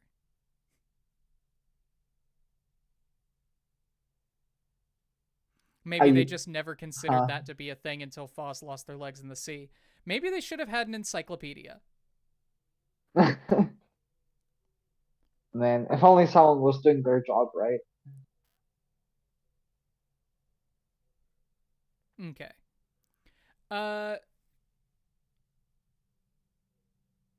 I feel like there is something we can say about her attitudes towards, I guess, her new arms, as well as the reception of her new arms. I don't remember too well, they're but just very I nonchalant about it, mostly. Uh, I mean, when it comes to their reaction to everybody suddenly giving them exactly what they've always wanted, which is now Foss is the center of attention and everybody wants to know exactly what they've been up to at all times. Everybody wants a piece of Foss.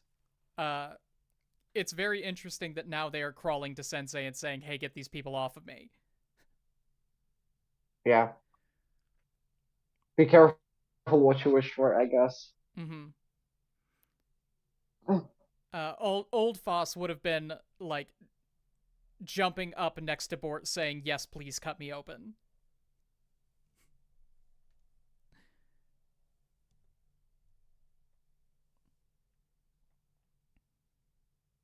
But I think there's also maybe something else to mention. I think she's generally pretty sad, depressed about losing Antarcticite. Maybe that's not something we can comment too much on, but I think it is a just a feature of her character from now until the end. Mm-hmm. No, I mean that's the big catalyst that gets Foss to realize how they need to change. I think, because in a sense, losing Antarcticite is the thing that shows Foss that getting stronger is not what's going to get you what you want, because Antarcticite was significantly stronger than Foss will ever be, and Antarcticite got. Uh, so I think losing Antarcticite sort of gives Foss this more realistic and grounded path toward improvement and finding a place in the world. That place still happens to be combat because now that's what they're good at. But uh, one thing just is not going to unilaterally fix Foss, if that makes sense. I don't know. I mean, like maybe can you just try saying it again after this point, after Antarcticite is lost? What do you think is her goal Uh, aside from finding out the truth of everything? But maybe that's in the later episodes. Making amends for how awful she used to be, I think. Hmm. And she does that by just being useful. Yes. But this time, instead of being useful for the sake of getting praise, she tries to be useful just because she doesn't like being a burden or doesn't want to be a burden of any kind. Yes. Exactly.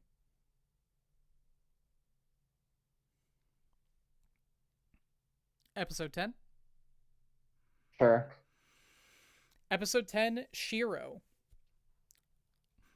Intrigued by Foss's new fighting ability, Bort asks them to become their partner, and in place of Diamond while Congo is asleep the next day, another new type of Lunarian appears, proving resilient to Bort and Foss's attacks. As Bort and Foss retreat and order the other Lustrous to hold their positions, the Lunarian makes its way inside the school and starts chasing after Diamond. Feeling that they cannot rely on Bort to protect them, Diamond goes up against the Lunarian, using their Diamond limbs to slice it. As Bort comes to Diamond's aid, they discover that the Lunarian has now split into two separate Lunarians.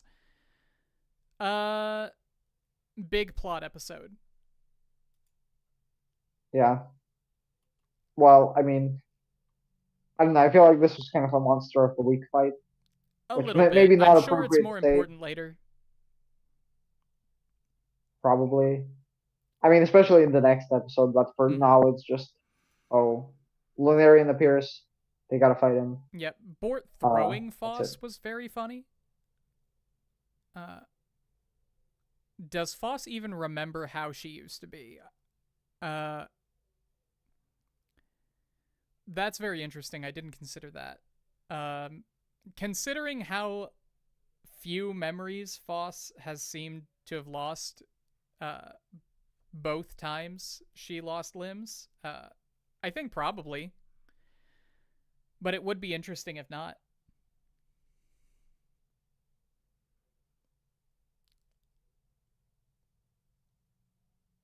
Uh, does anyone remember how Foss used to be? Yes. I mean, doesn't everyone? Uh, They didn't lose any body parts. is this the reveal that Sensei isn't what he says he is? I think that's next episode. That's next episode.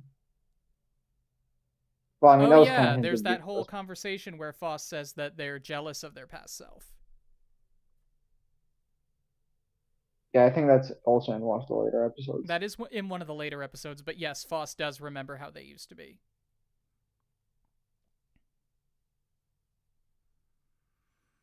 How So, old is Foss? 300. Yeah, 300 ish. yeah. Okay. The design of this Uh, new Shiro Lunarian, very cool. yeah, pretty weird. Mm-hmm. I guess I there are a loved. lot of features. I'm a big fan of monsters that are hands just coming out of places. And then there was a monster attached to the hands. That was my shit. Monsters attached to the hands. Did I Yeah, mishear you? the hands were attached to a monster, I should say. I thought they were just disembodied hands. They weren't. There Oh was a yeah, monster. I that makes more sense. Yeah, I like that as well.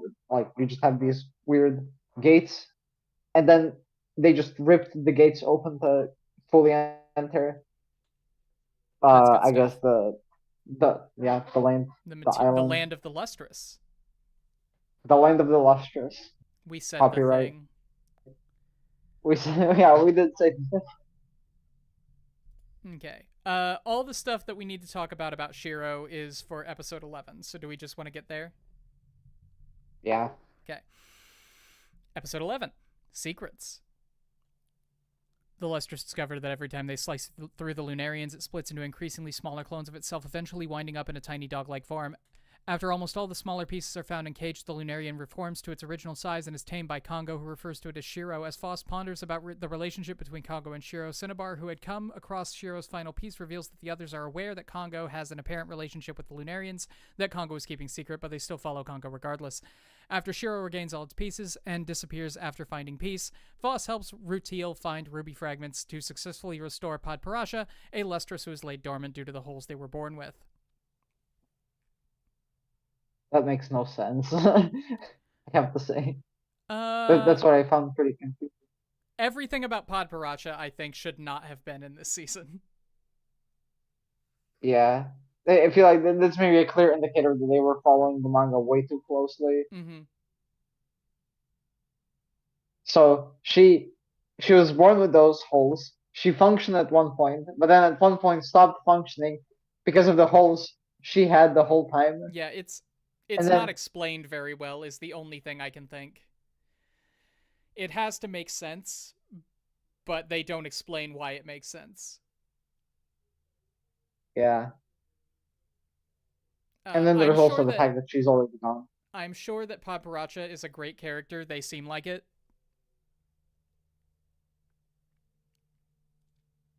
I but mean, they seem important. they seem very important. They not here though.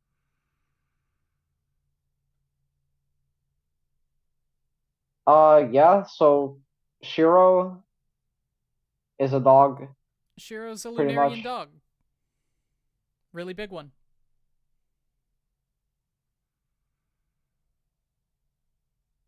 They're filled with plot holes. Pod is necessary to provoke Foss into rethinking Sensei, I guess, but they could have written that as another character.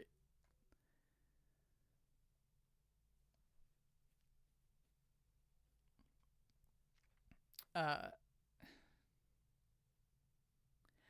Pod just introduces far too many questions to be introduced this late into the only season of a show.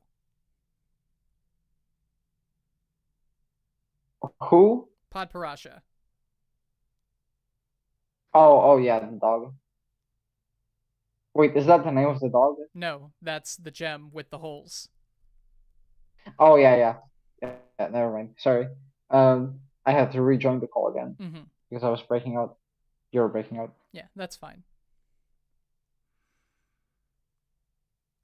But yeah, I mean, I guess the dog is one of the few clues we have that I guess as the the origins of Sensei. Yeah, He Sensei obviously has seems some to be a kind of Lumerian. relationship with the Lunarians, and we know this because he had a dog. Yes. Uh, I mean, I think there was also one of the scenes in the earlier episodes where, like the Lumerians were trying to cling on to him, yeah, or they seem pretty reverent towards pretty him. sure that That was didn't make sense also back then. um, might have been last episode, but I think it was this one.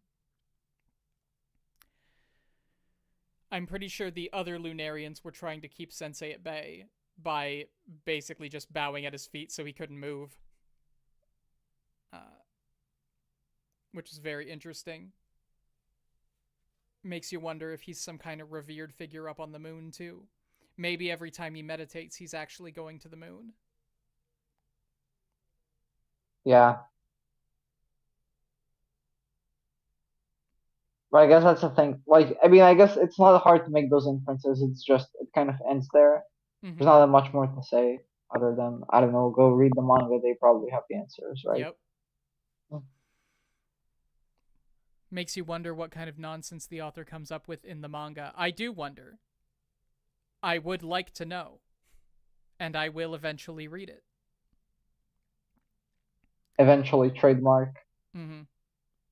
The same year you read the. Oh, okay, I guess you didn't say you really want to read the Watamote manga. But I do, though.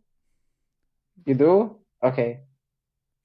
Then I guess it's gonna happen at the same time. It'll happen In eventually. 20XX. Okay. Episode 12. Sure. Okay. New work. Asked about how to talk to the Lunarians, Paparasha gives Foss cryptic advice before falling into slumber again. The next day, Bort tests Zircon as their next partner, while Foss learns more about the Lunarians from Alexandrite, who holds their own agenda against them. When Lunarians appear, Foss attempts to interrogate one of them, but is unable to get anything useful out of it before Cinnabar shows up to destroy them. Remembering their promise to find Cinnabar a new job, Foss asks for their help in finding the truth concerning Congo and the Lunarians. This is such a weird ending. Yeah, I mean it's Like, not really an ending. it's not an ending. It's highlighting all of these plot threads that you've got that to get you excited for season 2, which It's they never gonna happen. must have thought was going to happen. Think I don't know. I feel like it's not that unusual for anime, especially like from before the last couple of years, to just get one core, adapt a thing, and not really tell it as a self-contained story of any kind, just adapting in the material, Mm-hmm. and it ends where it ends. That's it. And I think that's very reasonable. Uh, it's just pretty clearly what happened here.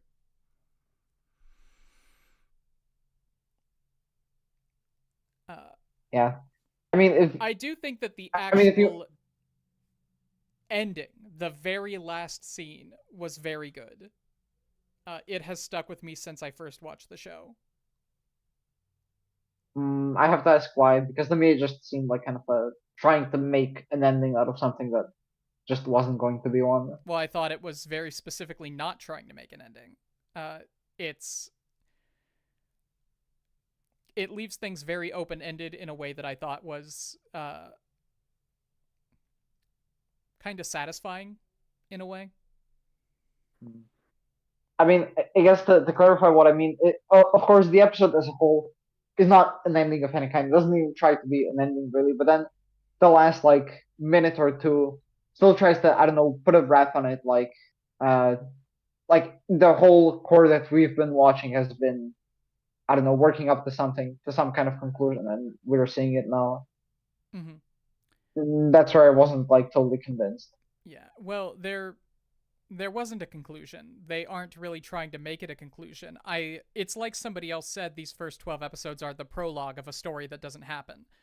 Uh Yeah. it's setting everything up so that we are able to tell the story that episode 13 plus is going to tell. Uh and it ends Yeah. with Foss going to Sensei and basically saying without saying, like, yo, I know something is up, and Sensei saying, hey, And it doesn't give any information about how he reacts to that or what's going to happen next. It just says the story is starting now.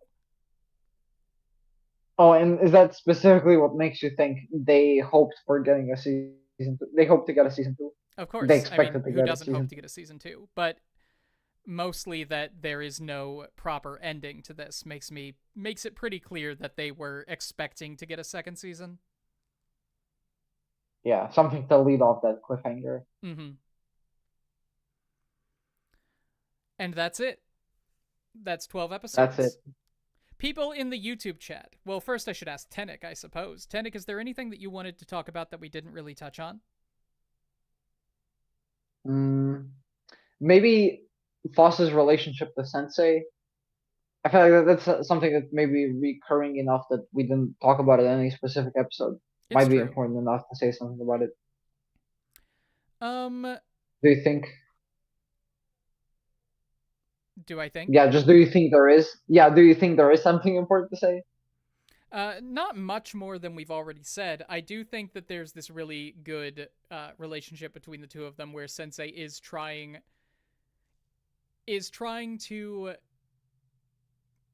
find a role for Foss to fill that they will find fulfilling.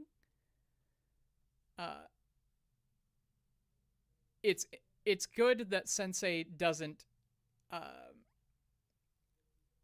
doesn't give in to Foss and doesn't give up on Foss. Uh, Yeah, like I feel like Sensei is legitimately trying to find a job that they can do in the beginning, and I also think that they are horribly annoyed by them, which is just a great place for two characters to be in. Foss, as the petulant child who has to be reined in, is another great archetype.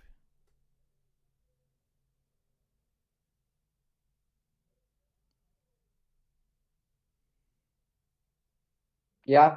Uh, I mean, I think that kind of like general benevolent behavior Sensei shows towards everyone makes me kind of disbelieve the idea that he might be secretly evil. I don't think he's My assumption secretly would be that he evil. like. There's something Didn't you complicated say that? going on. Yeah. I mean, He is in a definitely. position he doesn't want to be in, I think, and he's doing his best.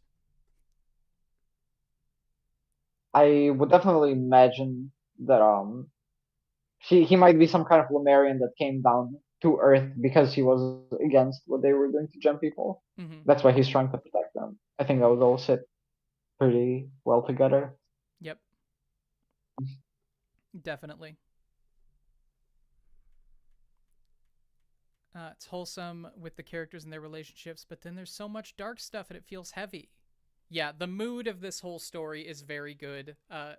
Mysterious and a little trippy, like people have been pointing out in the chat, while still kind of sort of feeling like a cute girl's doing cute things kind of show. Like, it's This got a is a real slice slice of of life life after all. vibe.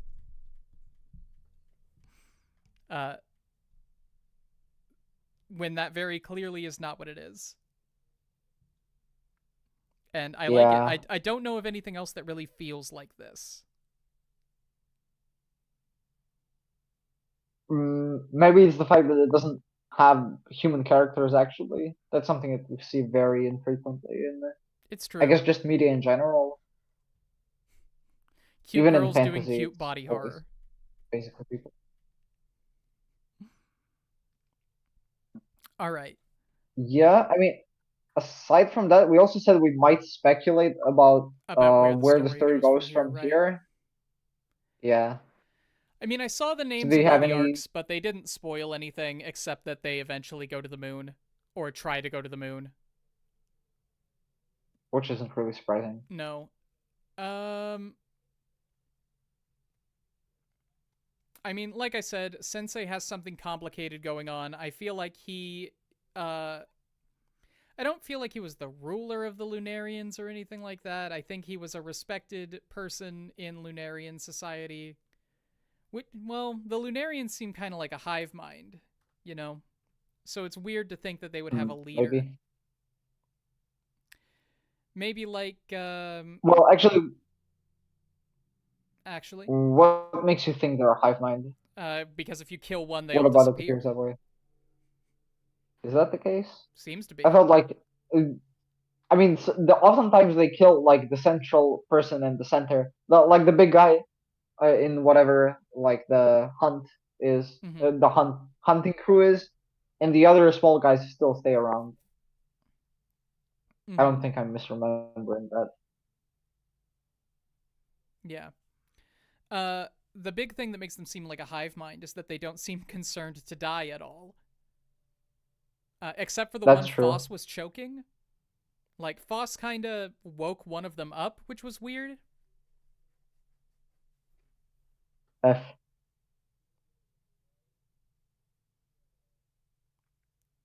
Anyway, uh, I don't tend to like speculating on plot stuff. I'm not too surprised about that. Yeah. The plot stuff is But what's yeah, most interesting to me. Uh, so, chat, is I there don't anything think. about Land of the Lustrous that you wish that we had talked about that we haven't talked about yet?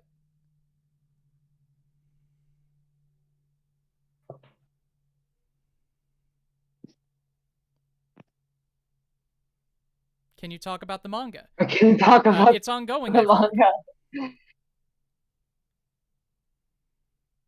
Yeah, let's do a read along stream right here. We're gonna find some totally not sketchy website and start from I guess where the anime drops off.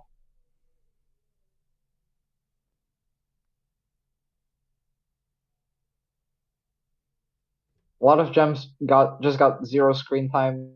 I mean, it doesn't really surprise me. It has a pretty Yeah. big cast, No, more if the than manga really is that necessary. long, then naturally a lot of characters just aren't going to get included.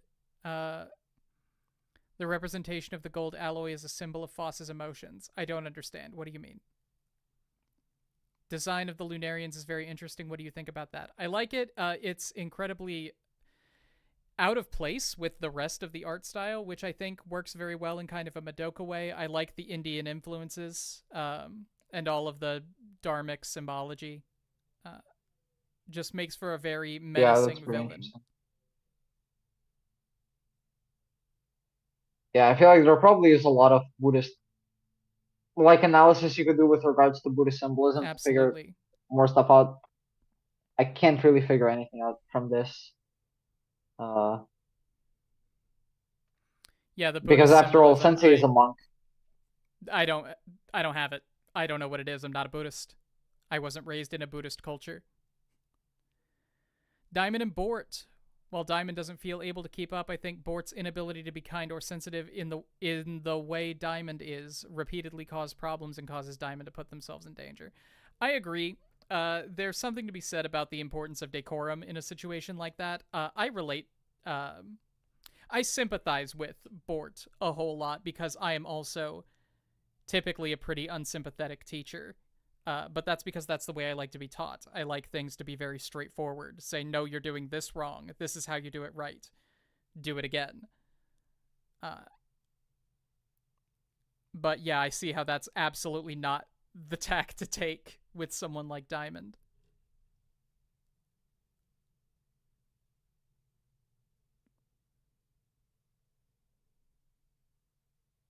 Oh yeah, we didn't talk about the fact that uh the pair ups get totally changed after from spring onwards.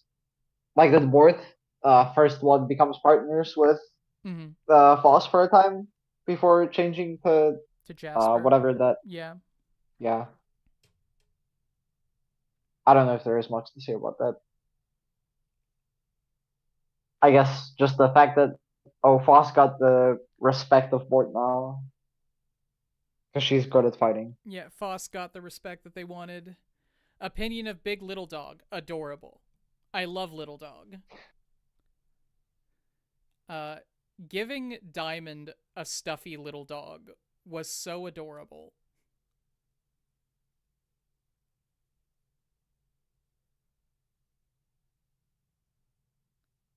Uh, Yeah, Princess from the Sea did nothing wrong. Good to know.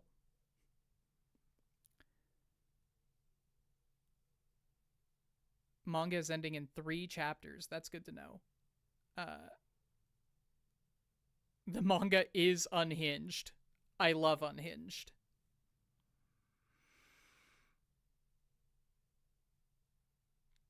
Manga is at the part where Foss maybe finally stops having self-worth issues. I've heard that about Watamote too. I mean, Watamori got there a long time ago. I mean, if from the way they're talking about it, it seems like that's just the point where she is at the end Mm-hmm. because the manga is not at the end. Mm-hmm. Oh well, not like I can say anything 3D in about the that. anime is gorgeous and makes the action feel cinematic and the trippy scenes trippier. I agree. It was a fantastic choice and a very brave one.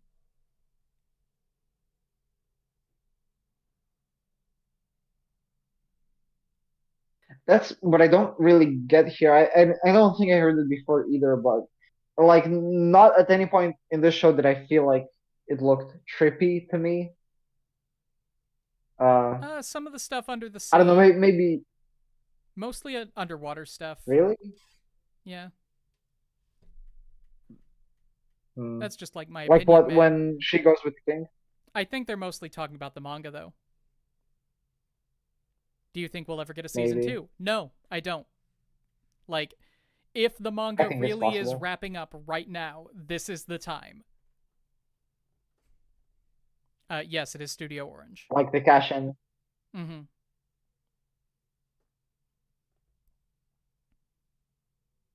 I don't know. I mean, I'm open to it. I've seen a pretty handful of anime get adaptations quite a couple years later. So, but if it's not out in like 3 years, then I really wouldn't expect it. Mm-hmm. Then like a reboot would be more likely. But I mean, even then, like the show wasn't all that popular. Looking at it at the seasonal rankings on Mal, it was only like the seventh Yeah, no, it's been a cult hit most popular one, for as long as it's existed. Okay.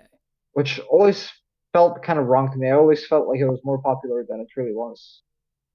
Maybe. I just Like feel like the I people who don't like it a lot. maybe like in that sense, that's the sense in which it has more staying power than what the recovery of of an MMO junkie, which came out the same season. Yeah, probably. You don't hear people talking about that one much anymore. Uh, but speaking of romance anime, uh, hello everyone. I think it's time to officially conclude our discussion on Land of the Lustrous. I hope everyone enjoyed it. Tenik, did you enjoy it? Honestly, I might have dropped it if it wasn't for the club, but I guess I don't regret watching it. It was still pretty I interesting meant, did you enjoy just the to witness. conversation? Oh yeah, yeah, sure. The Yeah, stream was sure, cool. he says. Okay. All right. Well, if you want to join us next time, patreon.com/explanation point. Jesus.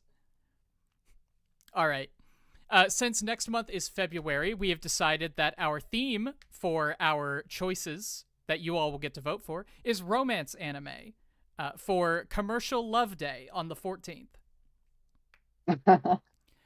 Uh, my pick is going to be After the Rain, Koi wa Amiagari no Yoni, which is this incredible story of this high school track and field runner who hurts her legs and winds up developing this relationship with a middle-aged failing writer, and they both impact each other's lives and learn from each other, and basically grow as people from having known each other. And it's very cute and incredibly well drawn. Yes, Tivi, romance like Arrow Manga Sensei. Yes, that's gonna be my pick. But no, I wouldn't Excellent. waste it on trash like that. I mean, Tivi, it I might be am. amusing to Hold on. Give me a get second, Tenek. finish. I'm putting Tivi in timeout for Yes. that. Before suggesting Eromanga Sensei. For saying that they'd rather watch Arrow Manga Sensei than After the Rain, yeah. Okay. What do you want us to watch, Tenek? um, I'm thinking there's this show I've had in my plan to watch for a long time. It's called Kokoro Connect. I've heard of that. Honestly, I don't know anything about it other than the fact that it was directed by the same guy who did the Watamote anime, All right. and that made it seem pretty promising to me. Okay. So after the rain and Kokoro Connect, I will be posting a poll relatively soon. I have kind of a massive headache right now, so I'm gonna probably do it tomorrow. But those are your choices. You will have the opportunity to vote as soon as I make that poll, and the poll will close at the beginning of February, probably February 2nd if I'm waiting a day. Thoughts on demi-human interviews? I don't have those. Thank you all for coming. I hope you all enjoyed our discussion about Land of the Lustrous. If you would like to join us next month in this Discord call, you can go to patreon.com/explanationpoint to find out how. There's a link in the description. If not, that's okay. You can come and be in the chat just like this time. Tenek, any parting thoughts? No, thank you for today. Okay, thank you for today. Okay, Gooby everybody, I'll miss you. Bye. Bye.